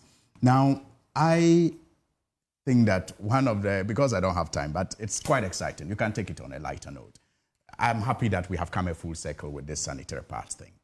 I recall when, it was first contemplated under the free secondary the improvement of secondary schools, existing secondary schools. That was when the government was building community day schools and had this World Bank facility. And this matter came up. I mean, I was scandalized at some of the things that I heard. President Mahama was caricatured as a devil who even wanted, it's too early in the morning, blood of girls to do rituals. And people demonstrated how could we get a loan to get sanitary pads. I'm so excited that we have come full circle and everybody has come to agree that it was indeed a brilliant idea and the provision is very, very necessary. And I'm happy that the provision was made for it in this budget. Now, when you talk about the banking sector reforms and the amount of money we still have to spend just so that we can finish the whole process, you can't help but ask why we didn't just use about 5 billion or so that was required to solve the problem, but chose this very expensive route, which in the end also contributed to the economic crisis that we had that led to the DDEP. Then you cannot also miss the fact that sinking fund that was started by the previous government so that we could be in a position to refinance our debt when they are due. At the time that the NDC was leaving office in 2016, we left about $300 million plus in the dollar account, only to inherit $64,000, not even up to $100,000. And yet you have a mountain debt that you have to pay, especially commitments that you have to meet this year. I am particularly excited, Samson, because you're asking us for what excites us most in this budget, and because we don't have time, about the growth and sustainability levy that has been increased from 1% to 3%. And if we had time, I would have walked you through the gold proceeds and the profits that these multilateral companies are making as a result of, the increase in gold prices and how much we are missing out and how this, increase from 1% to 3% is going to lead to a lot of, revenue for the government. And so there are ways that you can increase revenue of government without necessarily burdening the already burdened Ghanaian taxpayer, especially the ordinary person. Right. Finally, I'm also very excited about the 1.5% withholding tax on winning from unprocessed gold. Thank you. I'm very excited because that is also an issue. Thank you. Your time is up. Many of let's hear local gold let's hear from Doc. Yes. Thank you. Thank you, Samson. I think that one issue that we've consistently hammered on is the need for us to generate enough resources from our mineral resources, really. And so the Growth and Sustainability Act is a great initiative that would bring in needed revenue. I don't also agree with Honorable Suhini on the removal of the 1% withholding tax. And so, for example, consistently, we know that our economy is highly informal. And so you see that by this policy, we are sparing informal sector actors within that space. I think the justification for that point is to reduce the incentive for smuggling so that people would willingly offer. I think that we should use policies to cater for that rather than let that also source of revenue also go. And particularly on free SHS, I am excited about the fact that at least now it appears that the funding is sorted out because of the uncapping of the GET fund. But for me, I still insist that the policy needs to be targeted. The wholesale approach is not the right way to go. I know that the National Education Forum also made some propositions. I think that they should target it and make sure that the people who can pay are in a position to pay. And so the program would be for the vulnerable and the people that need it. My last point is also on the issue of the misalignment, particularly. It came up at the National Economic Dialogue that currently it shows that Treasury bill rates are being drawn down. And so government is making some savings on there in terms of debt servicing. But the fact that so long as inflation rate does not come down, that kind of activity can also potentially put pressure on the currency, especially when you look at individual actors. So, for example, if the Treasury bill rate is at 19% and inflation rate is at 23% currently, then indeed you see that the premium that people are getting is negative at the end of their investment. And that does not sit well in terms of the environment, particularly when you are focusing on promoting growth through employment generation. You would want to look at cost of credit. And so in that area, I think that coordination between fiscal actors and monetary policy actors is critical so that that kind of misfit does not go and put a lot of pressure through currency substitution, and then the currency begins to struggle. And so in all, I think that we are hopeful. The propositions that are made in the budget look great, but like we said, the implementation is the main issue. And then we hope to see, hopefully by mid-year, we'll see how things pan out. Thank you very much. Yes, Dr. Kwabena too. Okay, thank you. So I'm also excited by the growth and stabilization levy. In fact, I would have wished I had gone from 1% to 5%. We are making so much revenues from gold, but we are only just recording it. And it's important that it reflects in national revenues. The gold is ours, and we cannot just be making 8-10% of the gold proceeds, whilst those that came here to invest take the remaining 90%. So I'm excited about that. But Samson, when I go to paragraph 85, page 85 for the budget, there are a number of things that excite me and which I'm sure will engage those of us in the industrial relations space.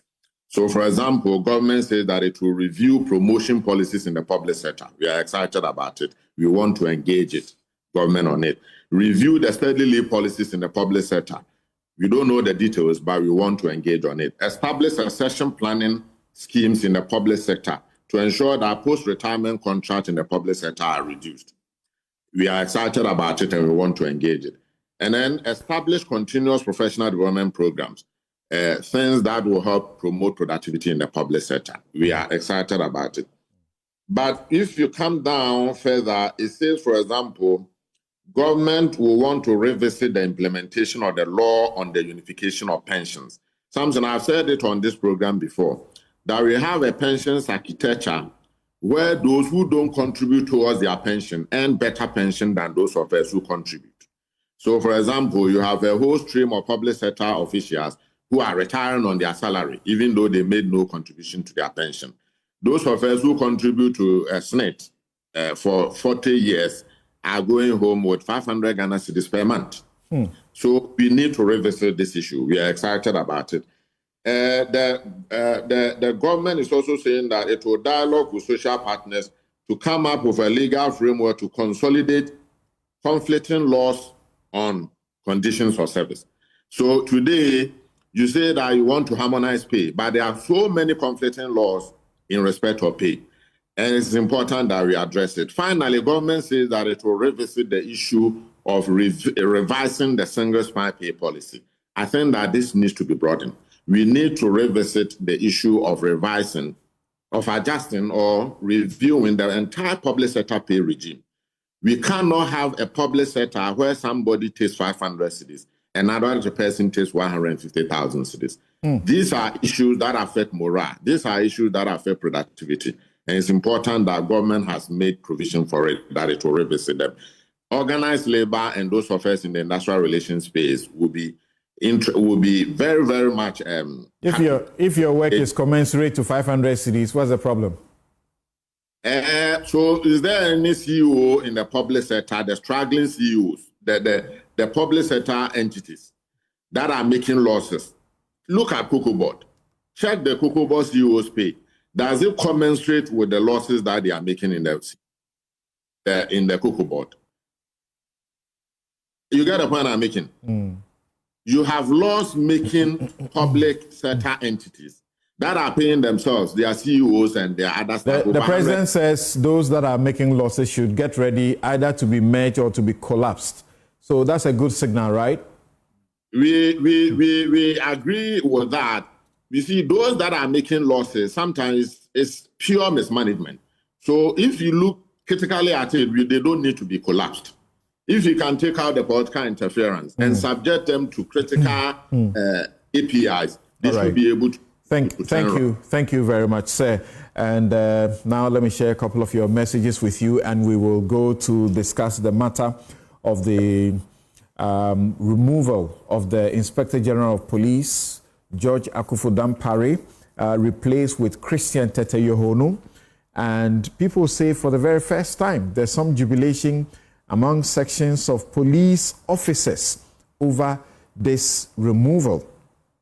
Why is that so? Some have actually pointed to some of the things they say are his sins. And as you heard me in my introduction, some of them are outright defamatory, unless they are in fact true. We will look at them, find out whether he lost this job because he failed, or this is success that has been sacrificed on, political convenience, or so to speak. Nanaya Sapong, he's a lawyer. He says that we are speaking too much English and having too many PhD holders push having science. We need to boost trade through import substitution, through industry and manufacturing. We cannot have this without the agri sector. Modern technology agriculture push. Our concentration over the years has been on cash crops, which is wrong. We have to do food because that will reduce drastically our imports. 3, all of this can happen when there is available, affordable, and accessible credit for both agriculture and industry. And finally, our economy should be made entrepreneurial friendly by deliberate government-engineered market. This should be a deliberate and well-coordinated. The policies are too many and confusing. We, the people, and they themselves, the technical experts. Well, thanks for your view. I'm sharing more of the views that listeners are sharing with you. Dr. Gideon Boako, he says that he's the MP for Tano North constituency. He says minimum capital requirement for establishing universal banks and development finance institutions. He gives what they entail and says, I fully support the initiative to establish the Women's Bank and sincerely hope that the government implements it effectively in line with the expectations of many Ghanaians. For the purpose of public education and clarification, the following insights into the minimum paid-up capital requirement for the establishment of universal banks and development bank will be useful. Minimum capital requirement for universal banks. This is in accordance with Section 28(1) of the Banks and Specialized Deposit-Taking Institutions Act. The Bank of Ghana revised the minimum paid-up capital for both existing banks and new entrants, effective 11 September 2017. The capital minimum requirement increased from 120 million to 400 million, as specified in a notice that they issued. So he's making some important point. He says it's important to emphasize that according to the notice, no pre-operating permit will be granted unless the applicant meets the required paid-up capital threshold and the original source of capital is deemed acceptable. Thank you. Many more of you sending your messages to us through Twitter or X. Excellence Reigns says the budget was full of hope because 5 nuisance taxes were removed. Now investors too are happy because they can back and do business in Ghana. Peter Dazi says, I absolutely agree that a free sanitary path for primary and secondary school girls by government should be sourced locally to boost entrepreneurship and job creation in the country.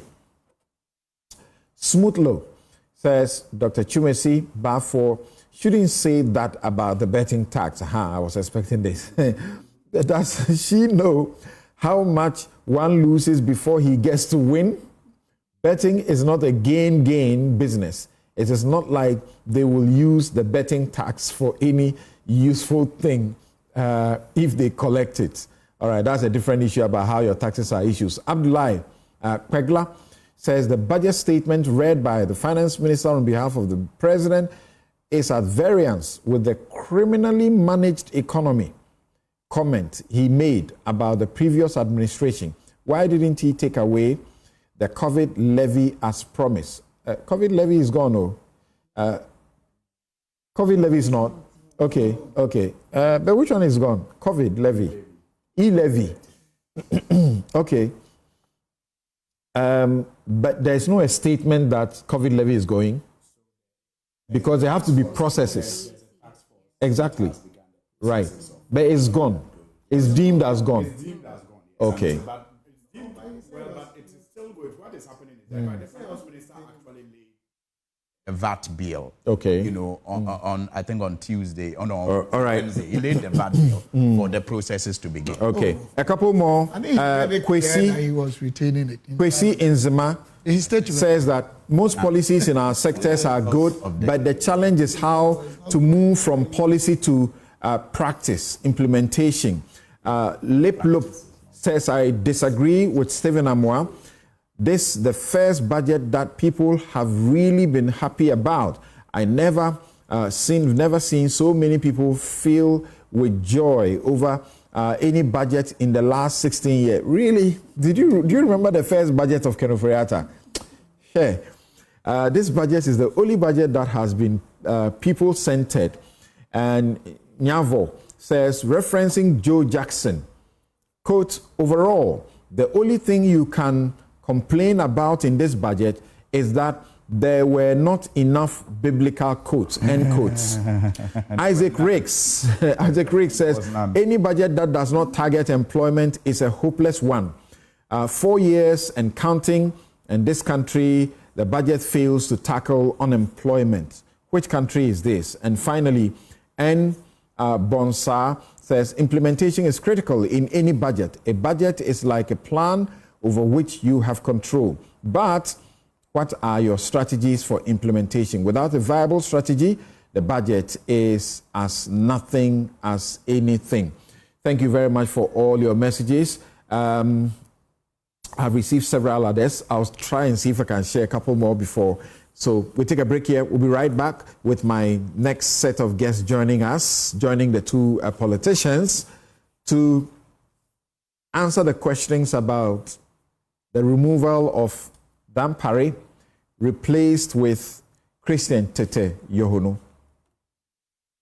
Not necessarily, except that if you say his deputy in charge of operation, I mean, he would work up to the IGP.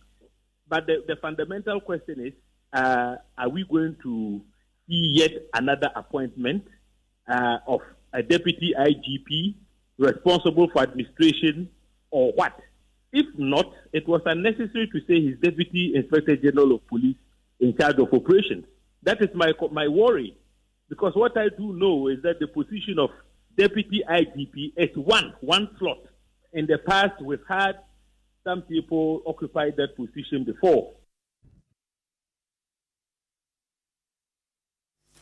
One critical area that requires immediate attention is the relationship between the police service and the communities in which they serve. Public trust in law enforcement is essential. Without it, effective policing becomes difficult. The concept of community policing must be strengthened. The police must be seen not as an intimidating force, but as a partner in crime prevention, safety, and development. Officers who serve and protect with empathy, fairness, and respect for human rights are respected in society. Mr. IGP, your role will also involve rooting out corruption within the service.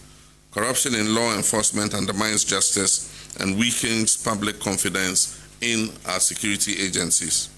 Additionally, I want to emphasize the importance of improving the welfare of officers under your command. This leadership position transcends mere title. It embodies a solemn responsibility that demands unwavering vigilance, integrity, and the ability to make decisions that safeguard the safety, security, and the well-being of our citizens and beyond.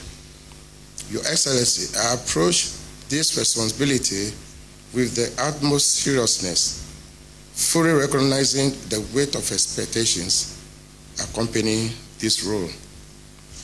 In alignment with the transformation and modernization of the service, I pledge to uphold the values, traditions, and culture of the Ghana Police Service, consistent with the resetting agenda of Your Excellency the President.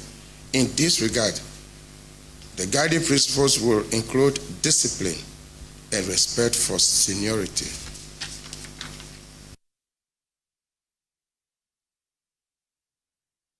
Discipline and respect for seniority in the police. Christian Tete Yohonu, over 40 years under his belt, working with the Ghana Police Service. He's the new face now and the new boss at that place. Newsfile is brought to you by Bank of Africa, as strong as a group and close as a partner, MTN everywhere you go. Ashesi University, educating ethical and entrepreneurial leaders for Africa. Robert & Sons Optical Services, your comprehensive eye care service provider for 33 plus years. My Way Insurance, dial *165# on the MTN to join My Way Insurance today. DBS Industries, roofing, Papa Fie, Flamingo Paint, simply superior. Syntex Tank, it's strong, it's tough, and Activa International Insurance. Our clients, our passion. Yes, so let's talk a mixture of law, policy, purely constitutional matters, because the presidency issued a statement under the hand of Felix Kwachi Ofosu, and he said, pursuant to certain provisions of the Constitution, the president had decided to pick the Christian Tete Yohonu to take over office as an IGP. And talking about the Constitution quickly, the Constitution Review Committee, the Secretariat of the Constitution Review Committee, wants you to know that they are doing the national validation zonal engagements, and these are taking place in these 8 different locations. There's a Zone 1, which is Accra, April 7 to 8. Tamale, Zone 2, Tamale and Bolga together, April 10 to 11. Zone 3 is Wa, April 14 to 15. Zone 4 is Sunyani, April 22 to 23. Zone 5, Kumasi, April 25 to 26. Zone 6 is Takrady and Cape Coast together, April 29 to 30. And Zone 7, Koforidia, May 5 to 6. Then Zone 8 is Ho, May 8 to 9. You can make your submissions. If you have memoranda to submit to them to change some part of the Constitution, take it to their offices fiscally at President Annex, adjacent Ministry of Communications, Abdul Diouf Road, Ridge, Accra, or you could do it electronically to submissions@constitutionreviewgh.org. Submissions@constitutionreviewgh.org.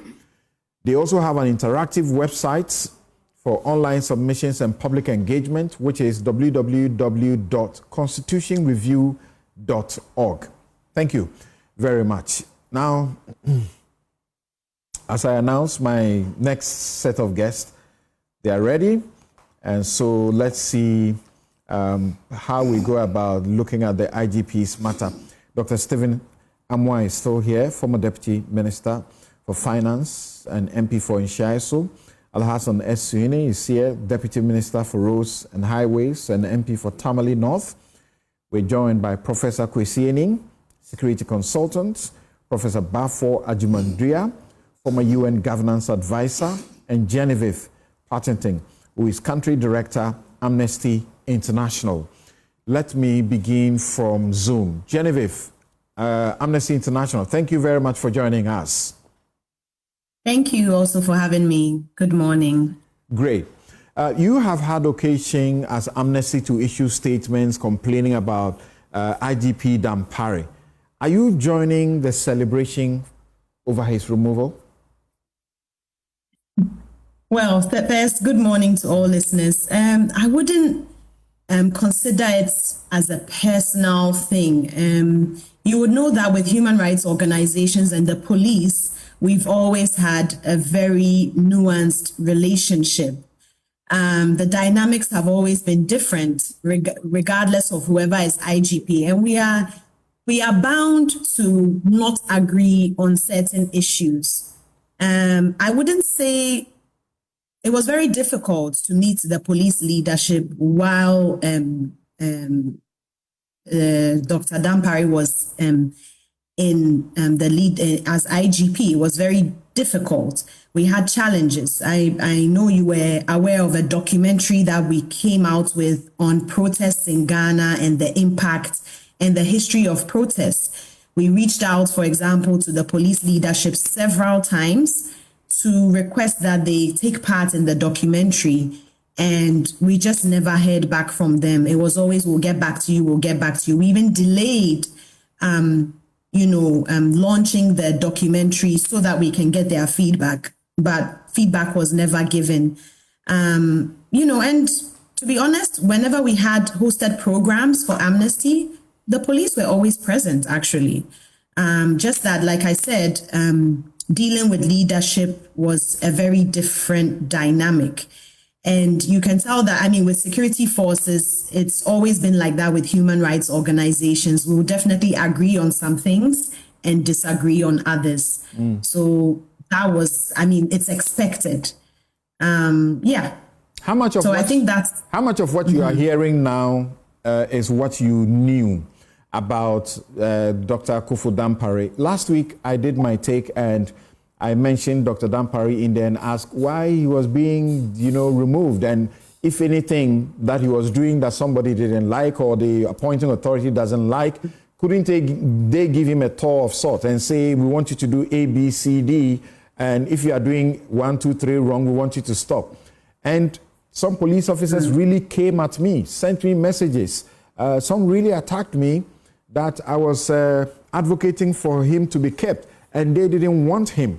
I disagreed with them. I said, I don't share your views that removing people is a way, removing him is a way to solve any problem. Some of the issues that were listed, I've heard some of them in the public domain as well. And I've mentioned, some of them appear outright defamatory unless they are true. How many of the things you are hearing are stuff that you knew about him to be his sins for which he must fall? For me, I just feel, I think every government that comes in always kind of replaces the security forces later on as they proceed. So I guess it was expected, regardless of his performance. I had a feeling he would be replaced anyway. Most of the things I heard, I cannot say they are true or untrue. I mean, the media, will catch on to things. I've been caught several times in the media space with very untrue stories, for example. So sometimes sifting the information is very important. I wouldn't in any way want to attack his personality, because at the end of the day, being a head of security forces is a very, very big So you hold on there. I'll return to you again to ask you why you expected that he would be removed anyway. Why should that be read? If in fact he was performing as a section of the public will agree that when he came in, it didn't matter who you are. He was arresting the MPs where they would not like it. But once they were doing wrong, he was arresting them. He will not allow you to get away because you are MP. The Constitution says we are all equal before the law and must be treated equally. Steve, Atachia, who headed the committee that had his issue, has spoken, and he says you will be shocked on alleged dossier. You'll be shocked about the dossier on Dampare that was presented to Akufo-Addo. What did you guys know? Oliver Bakavomawa says, I have never seen a dishonest Bible-touting individual like Akufo Dampare. Other people have said things, including Paul Admoche. I can't repeat that here. Yes.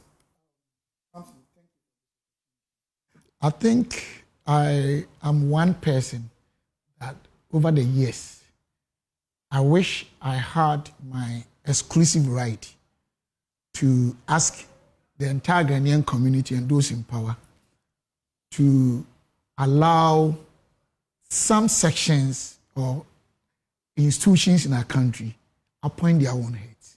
That's my opinion. I could be wrong. When it comes to the judiciary and then security and maybe others, so that this political interference wouldn't be that much. But we should also understand the fact that the powers that the president is exercising has been conferred on him by a constitution law. Article 202(1) talks about who appoints the IGP. And then the 3, that is clause 3, also gives the president the discretion to do that. So the president, in the first place, is acting in line with the constitution. That one we need to accept. We cannot run away from that. Then we move to the other margins of what is going on in our society today. That how come a lot of people are happy within the police service sector or service, and then other comments are from relevant persons such as the noble woman he spoke to. I'm sure there are also other people who are also not happy about he being removed. But the fact is that for the president, you cannot falter him. He is discharging his constitutional mandate. But then, where we need to understand this critical segment or section of what is going on in our society is Samson. I always call something asymmetric information management. Within the same organization or space, there are people or relevant stakeholders who might have been privy to certain pieces of information that external stakeholders might not have had, or even within the same organization. So those who are celebrating, is it that they are privy to relevant pieces of information that we don't know? Or sometimes is it that the man was doing something that they think, no, you shouldn't have done, whether he was doing good or right. So I think all these things, I always want to advise people that I beg everyone, I'm not perfect. You are not perfect. But in doing some of these things, let us place the interests of our country and society first. Because it looks like we have a country that those who are jubilating, some of them might have done that out of, they call something mala fide in law. I'm a student, you are my boss. Mala fides. No, but if you check the pronunciation, you say mela. Okay. So that's how I understand it. And the others, they say bona fide.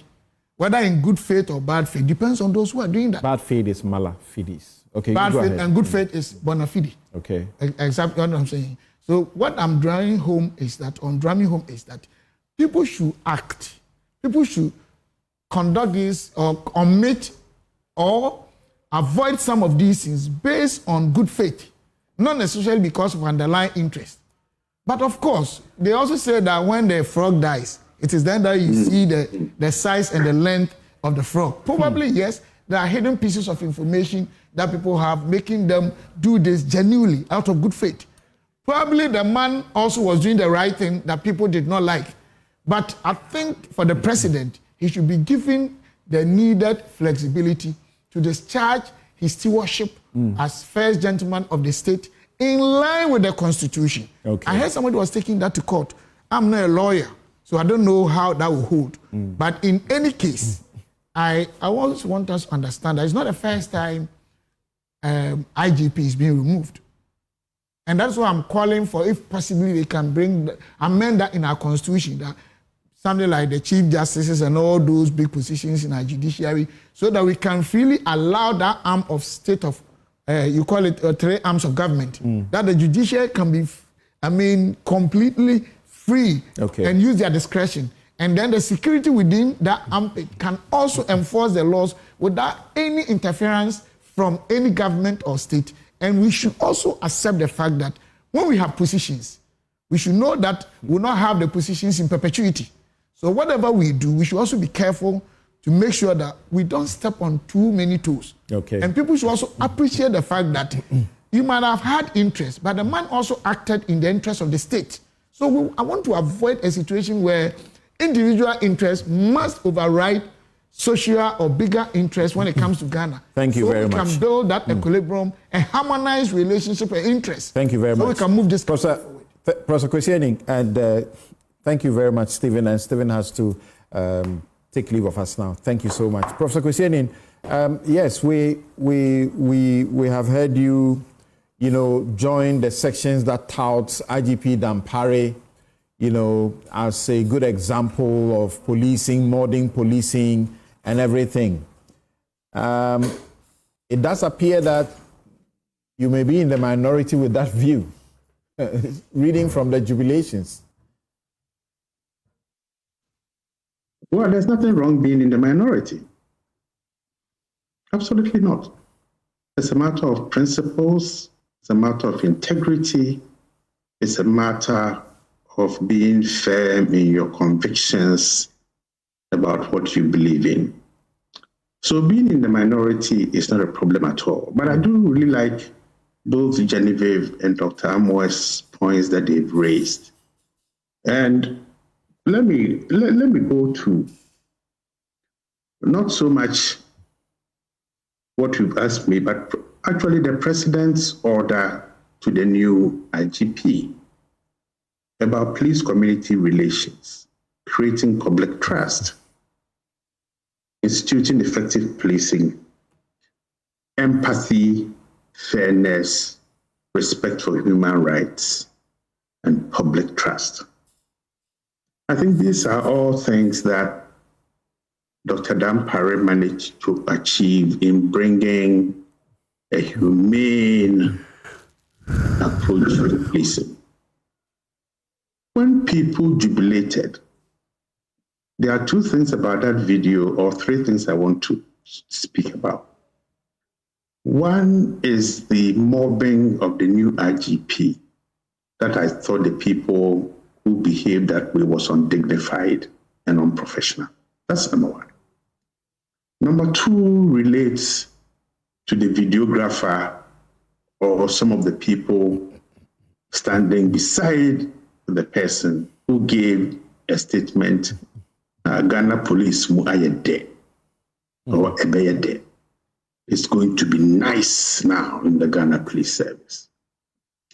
And then the individual in the white who was distributing the army and the money.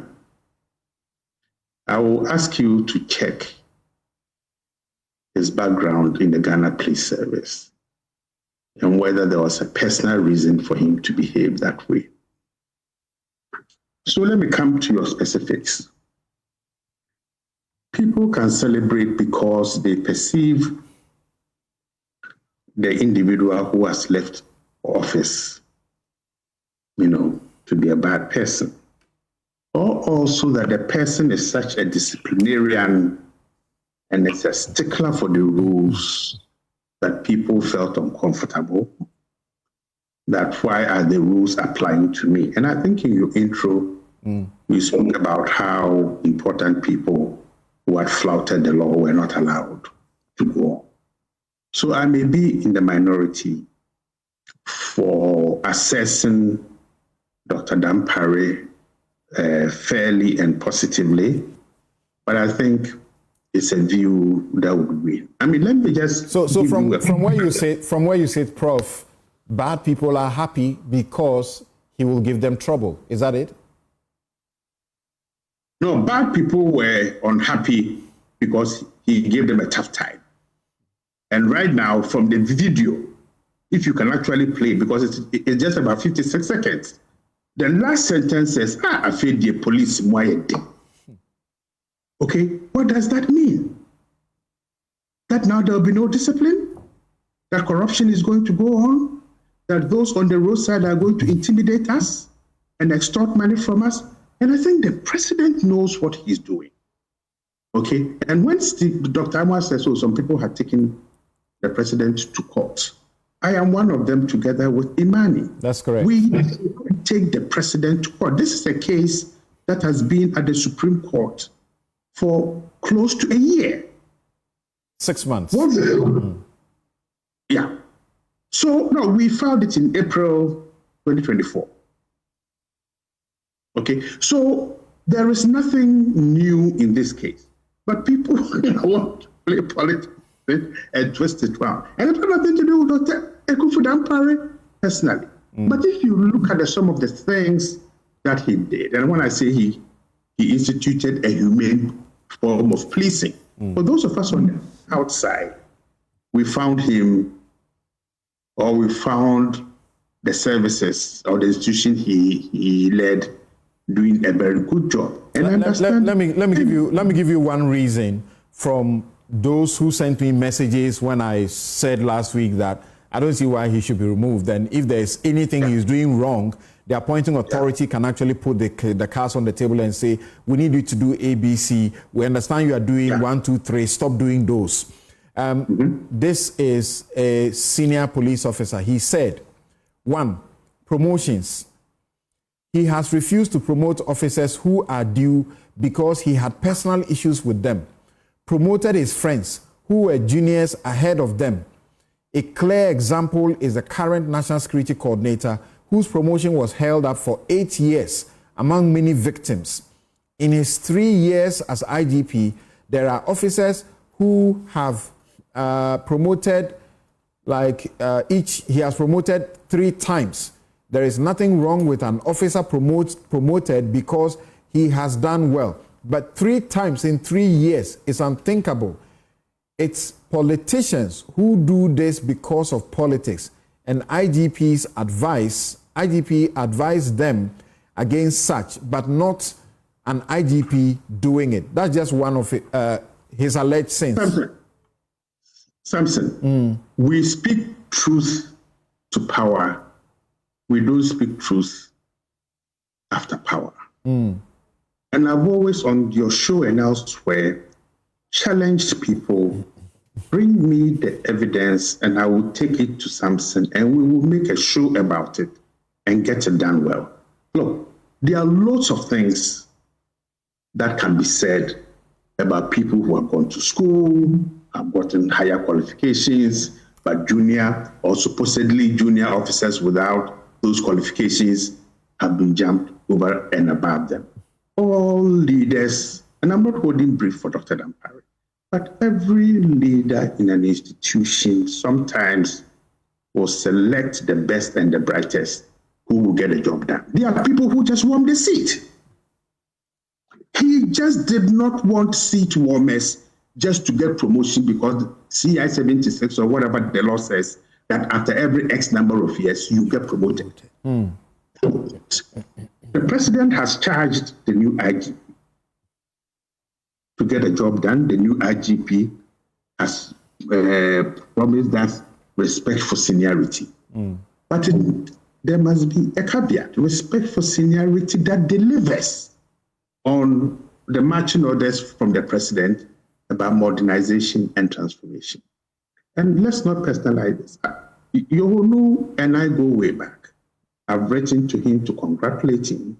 But if we look at the factual performance and delivery of IGP Dampare, I think there's something to say that he did well. There are those who suggest or say that, allege that he created this small group of police officers which are known as his boys, and he uses them to deal with even seniors in the service. Well, you see, I hate hypocrites who don't speak when the anvil must be struck and it's hot. Okay, you and I know that even when governments do wrong, we speak up.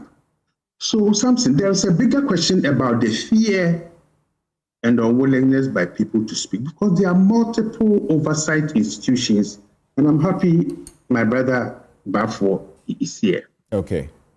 Multiple oversight institutions right. could have called him to check if these things were true, similar to what you are saying. Okay. So, I mean, the headquarters management board, we have the police council, you played Mr. Agaga's tape, we have the intelligence, the defense and interior committees. There's an annual report that goes to this committee from the Ghana Police Service, or they can demand it. So if this is the true face of Dr. Dampare, then multiple institutions that ought to have played their oversight role failed disastrously. Okay, hold on for me. Hold on for me. The issues are too hot now for people even to be reasonable. But okay. Fine. Okay. Let me hold on for it. Thank you. So the minister, deputy minister here, the question is to your government, the manner in which you have gone about the process. There are questions that are being raised. We understand, for example, that the letter removing him, you have heard Kofi Bento, who has represented him particularly at the hearing that happened, ask questions. What does the letter mean? Is it a letter or is actually a notice? What does it mean? Is it a demotion on retirement or reassignment or what? We actually also understand that even though the letter was not delivered to him, it was put on social media. Well, Samson, in this country, it won't be the first time appointments and dismissals are put in the media. If that is the only problem that Dr. Dampare has, I think that he will be joining a league of others who either got appointed, their notice of appointment through the media, or got their notice of dismissal through the media. But that's just by the way. Samson, I am particularly concerned about the excitement, the euphoria that greeted Dr. Dampare's appointment against a similar euphoria that is greeting his exit. I have been struggling to understand what may have gone wrong between the time of his appointment and now. Because, like Prof is saying, I recall vividly that when he was appointed, I was also in the minority. I was hesitant, but I was hesitant to join that bandwagon effect. It was like, this was the guy with the magic wand to solve all our problems in the police service. And I was concerned about the celebrity associated with his moves and his appointment, but I was hesitant in saying so. So every time I cautioned that he did not allow that fever at the time to get into his head to let him do the wrong things. I had police officers walk up to me around the time of his appointment to say that, oh, that guy was the greatest guy. I mean, he was the one to be considered to solve all the problems. And, you know, yeah, people in uniform they have their the parties they vote and they. He was already the man in charge of their transformation project. Yes, and people really were excited. Men in uniform, women in uniform were excited that he was coming. And so I've been wondering since yesterday. Did he justify did he justify the jubilation? That's where I'm coming to. That's where I'm coming to. I mean, so because I was in the minority, I was waiting to see what dramatically was going to change about our police service. Samson, I'm sorry. I mean, I didn't see it. Really? I haven't. To be honest with you, I haven't. Apart from the headquarters building that looks more beautiful, visibility has only been maintained as he inherited it, maybe improved by the provision of more motorbikes. But say what exactly you want to say. Improved or not improved? You said maybe improved. No, I'll say, you see, it was already there. It was a system that was started, remember, I think by IGP Al-Hassan.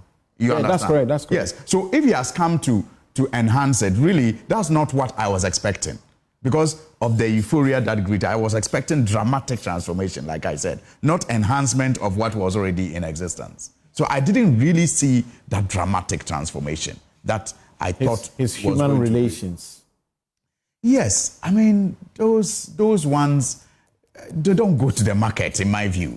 I mean, for me, it's not about how nice you are to people. It's about the results you bring to the team. Is it me or how mean is it me you are? or generally, yes, you are not under the impression that crime appears not to be what we used to hear about? Absolutely. I think that crime has not gone down.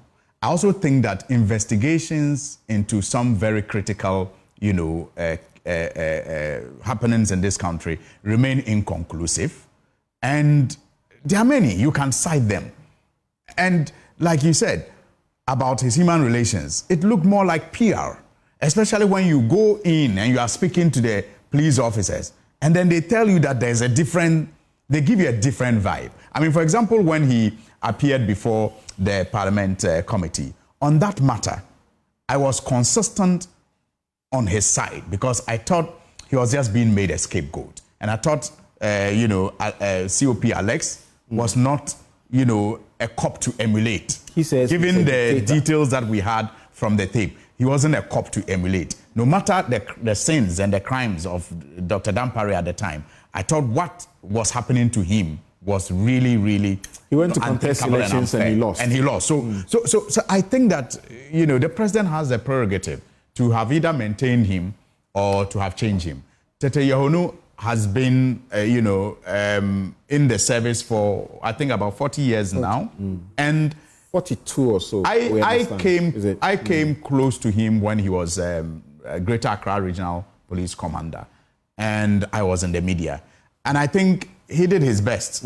So I'm just hoping that he will justify this confidence that has been reposed in him. And it will not be, I've also been concerned, like, Prof said, what is accounting for the excitement now? Is it that people feel they can now be in discipline? People feel they can now take advantage of the system more? Or it is actually as a result of, discrimination, palpable discrimination that they felt, that they thought needed to be rectified? No time will tell. Yes, Prof, let's hear your views on what is going on. Well, thanks, Samson, and nice to meet my good old friends. Always a pleasure, Prof. Thank you. I think this issue certainly is not new in many ways. But I think the way the public has reacted to this particular dismissal, quote unquote, or sacking or whatever, seems very interesting. Then also we have to put in a general context. You see, in Ghana, especially in these institutions, there are two things that seem to be very important to members or those who belong to the institution. Number one is what I refer to as the seniority syndrome. If you're a senior, you deserve to go up. Yeah. In which case, you don't look at performance or skills or anything. I was here before you, and therefore you cannot come and, be placed above me. That's number one. Then in the police in particular, is the promotional issues. how one gets promoted from one level to the other, and whoever is making the promotion. If you look at this and then you compare it with the armed forces, the way they've structured their training and other things and promotions, is clear-cut. Recently there have been issues about the promotions there too. Well, maybe at the highest levels, because at the highest levels, the service commanders, the president is the one who appoints. Discretion is there. Exactly. But below that, it's a system that works smoothly. And the reason why the military has no such problems is because their training have been structured in such a way that once you start the process from military academy and you are promoted, everything is measured, everything is detailed. You are given certain grades, and as you move on, they look at all this, and then you come. So by the time you come to the upper echelon of the institution, nobody questions your ability, nobody questions your performance, because you couldn't have gotten there if you had not proved yourself. The police is not like that. So here we are with an institution where they are very much glued to I came first, seniority. And then if I came first, then your promotion cannot, Dampare suffered this. Well, I'm not mentioning names. I'm just describing the systems as they are. And I think now coming to Dampare himself, these are two issues that have dogged him since he got appointed to that level. One, as you know, and in fact, comparing him today with the newly appointed IGP, you made a reference to the point that Yohunu has been there 40 years or 42 years. Dampare, 35 years. So naturally, he came and, overtook him. And that has been a consistent pain for those who are in the system. Then Dampare also, in terms of promotions, I think he also stuck to this new way of doing things. Like, look, if you perform better, if you are better, it doesn't matter how long you've been here. And this is what created this problem for him from within the police service. Look, Samson, I have to be honest. For the past 2-3 years, I, who has no position, no influence, I do receive calls and information from police officers who are aggrieved, thinking I have a way to influence it. But of course, I have no influence in this system. But it tells you, and it was all relating to the issue of promotions.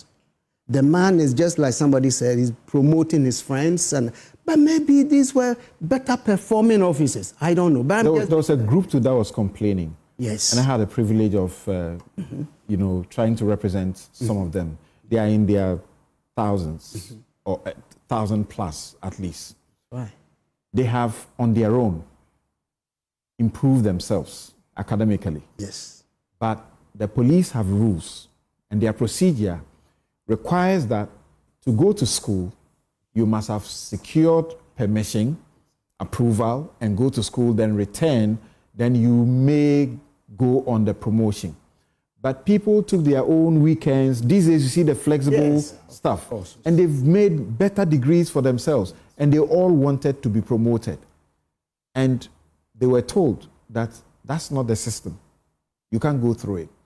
So all of these people will be aggrieved. And you know that in this country, whoever is put in a position of authority and seeks to enforce the rules and the laws, that person becomes an enemy to all. Nobody can dispute this.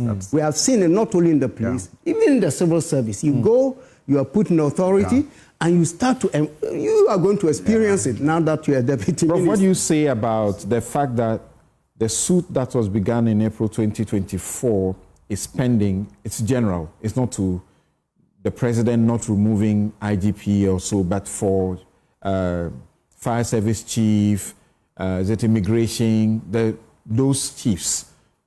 Imani and Professor Anyenini are in court, at the Supreme Court, saying that the president should not be able to remove them unless with just cause, as the Constitution says in Article 191, that for people in the public service, in the civil service, you can only remove them for just cause. Who determines what the just cause means there's some misconduct or something of the sort. More than that. Not that there's a political change in government. That's no just cause. No, yes. So that's what they are in court arguing. Just cause, for example. And then they just got wind of the fact that he was going to be, as it were, removed or replaced.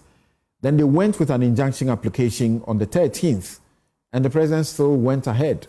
What do you say about that? No, you see, first of all, Dampare is not an ordinary person in our system.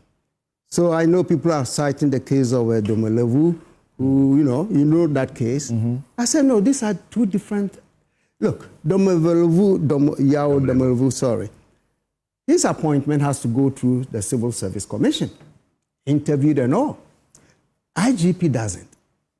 And so here we have to make a distinction between the top officers of security agencies and ordinary, so to speak, quote unquote, civil service. And any president coming into power certainly would like to have top officers who are aligned with his vision of leadership. You cannot dispute that. Okay. Look at what's happening even in the US of all. So I think I find nothing wrong with the president changing him as a police IGP, and even the CDS if he decides to. It happens. But every president also must be very conscious and sensitive to making these moves, because again, if you make the wrong move, you are going to disorganize this.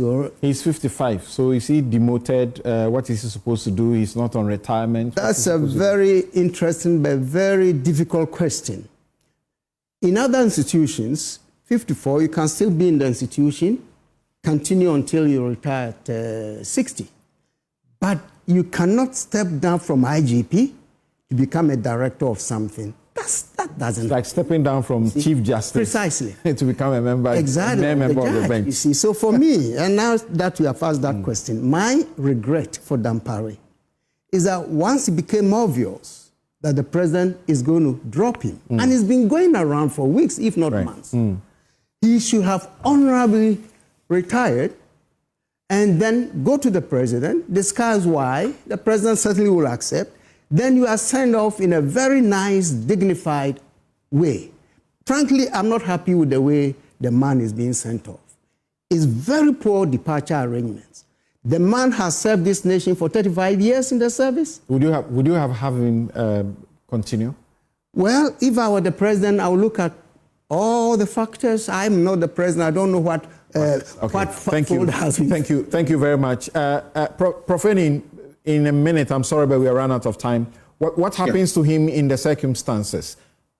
Well, I think what happens to him is what Balfour has captured. He cannot take any other position within the Ghana Police Service, so he's a retired man. And I think routinely he might be made an ambassador or a high commissioner, that is if he accepts it, or he might be invited by ECOWAS, African Union, or the United Nations to hold a high position in law and enforcement. But in his own letter thanking the president, he spoke about his willingness to continue to serve Ghana. So there are multiple. Okay, I said in a minute, in some 30 seconds, I want to hear this from you. The NDC that was raising all sorts of suspicions with the appointment of Yohonu as a deputy, suddenly is very happy that everything is fine. He should be the IGP. That's not what we're saying, Samson. Yes, Prof. I haven't heard anyone say that. Yes. So I am very clear. You said I am in the minority. I am in the minority based on principles and integrity and the fairness and strength of my convictions. Okay. I never waver. When I make a mistake, I will accept it. But I will never play political football with my integrity and with my convictions. Okay. And that is what we're lacking in this country. All right. Thank you very much. Genevieve, having heard everything you have heard across the table, including how he's exiting, you are human rights defenders. You may have had issues with him, how he dealt with demonstrators and all of that. What do you say? Absolutely. So I really hope my line is clear. I've been having bad network. It's very clear. Great. So I think I would just say, one, I mean, like I said, the relationship was not exactly great, but that is very normal with Amnesty International being a human rights organization. But we do hope that regardless of disagreements, we can at least find, a way to cooperate and work for the betterment of the people in Ghana. I would like to say, though, that in our report, our Human Rights Report 2023, that we did recognize an increase in police brutality and also excessive use of force. And this has been on the increase in Ghana. So I believe that also has been something worrying for us as human rights. I suppose that was before the elections, right? Yes, okay. That was before the elections, and it was registered in our 2022 report and our 2023 report. All right. We're yet to issue the 2024 report. Okay. So just to say in general that honestly, things have not exactly been great. The relationship with police leadership, it's been, very nuanced. We've met with, I have to admit that we've met with formed police units. They were very receptive of us. We had a discussion before the Stop Galamsey protest. And even if we agreed to disagree on issues, at least there was dialogue. And I feel like that is the most important thing for us. Okay, all right. We need to dialogue more. Right. And I'm just hoping that the new IGP will also grant us audience and we talk about things, regardless of the fact that we disagree on issues. Thank you very much. That was Genevieve Paddington, who is Country Director, Amnesty International, Professor Bafo Ajimandria, former UN Governance Advisor, right here in the studio. Alhassan S. Suhini is Deputy Minister for Roads and Highways and MP for Tamale North, right here in the studio. And Professor Kusi Boateng is Security Consultant and backs the IGP on principal grounds, the former IGP. Well, that's the end of the road for Dampare, but it happens. So let's see how things go. I'm Samson, Lardy, Anyenini. Once again, thank you very much for your company. And for those of you, the period of Ramadan, let me say again, I'll come to you some 20 seconds. Okay. My outfit, that is Fugu exclusive. If you want Fugu that is light, not as heavy and thick, you can call Konati Clothing 0244 676732, and they'll make a special one for you for your Ramadan. I can take you in 30 seconds. So I was just saying that, the police can't demonstrate in this country. They are part of the institutions that cannot demonstrate. So this change should not be viewed in the light, on the basis of mere political change. Okay. It is not because there's a political change that this has happened. The reaction we are getting from the police service tells you the factors that may have been considered by the president before the decision was taken. I don't think he took it lightly at all. Correct. And I also re-emphasize a point made by my brother, Professor Neem, about the way the police have been jubilating and this ugly video where big policemen were falling on the ground just chasing after money. I felt so sad for them.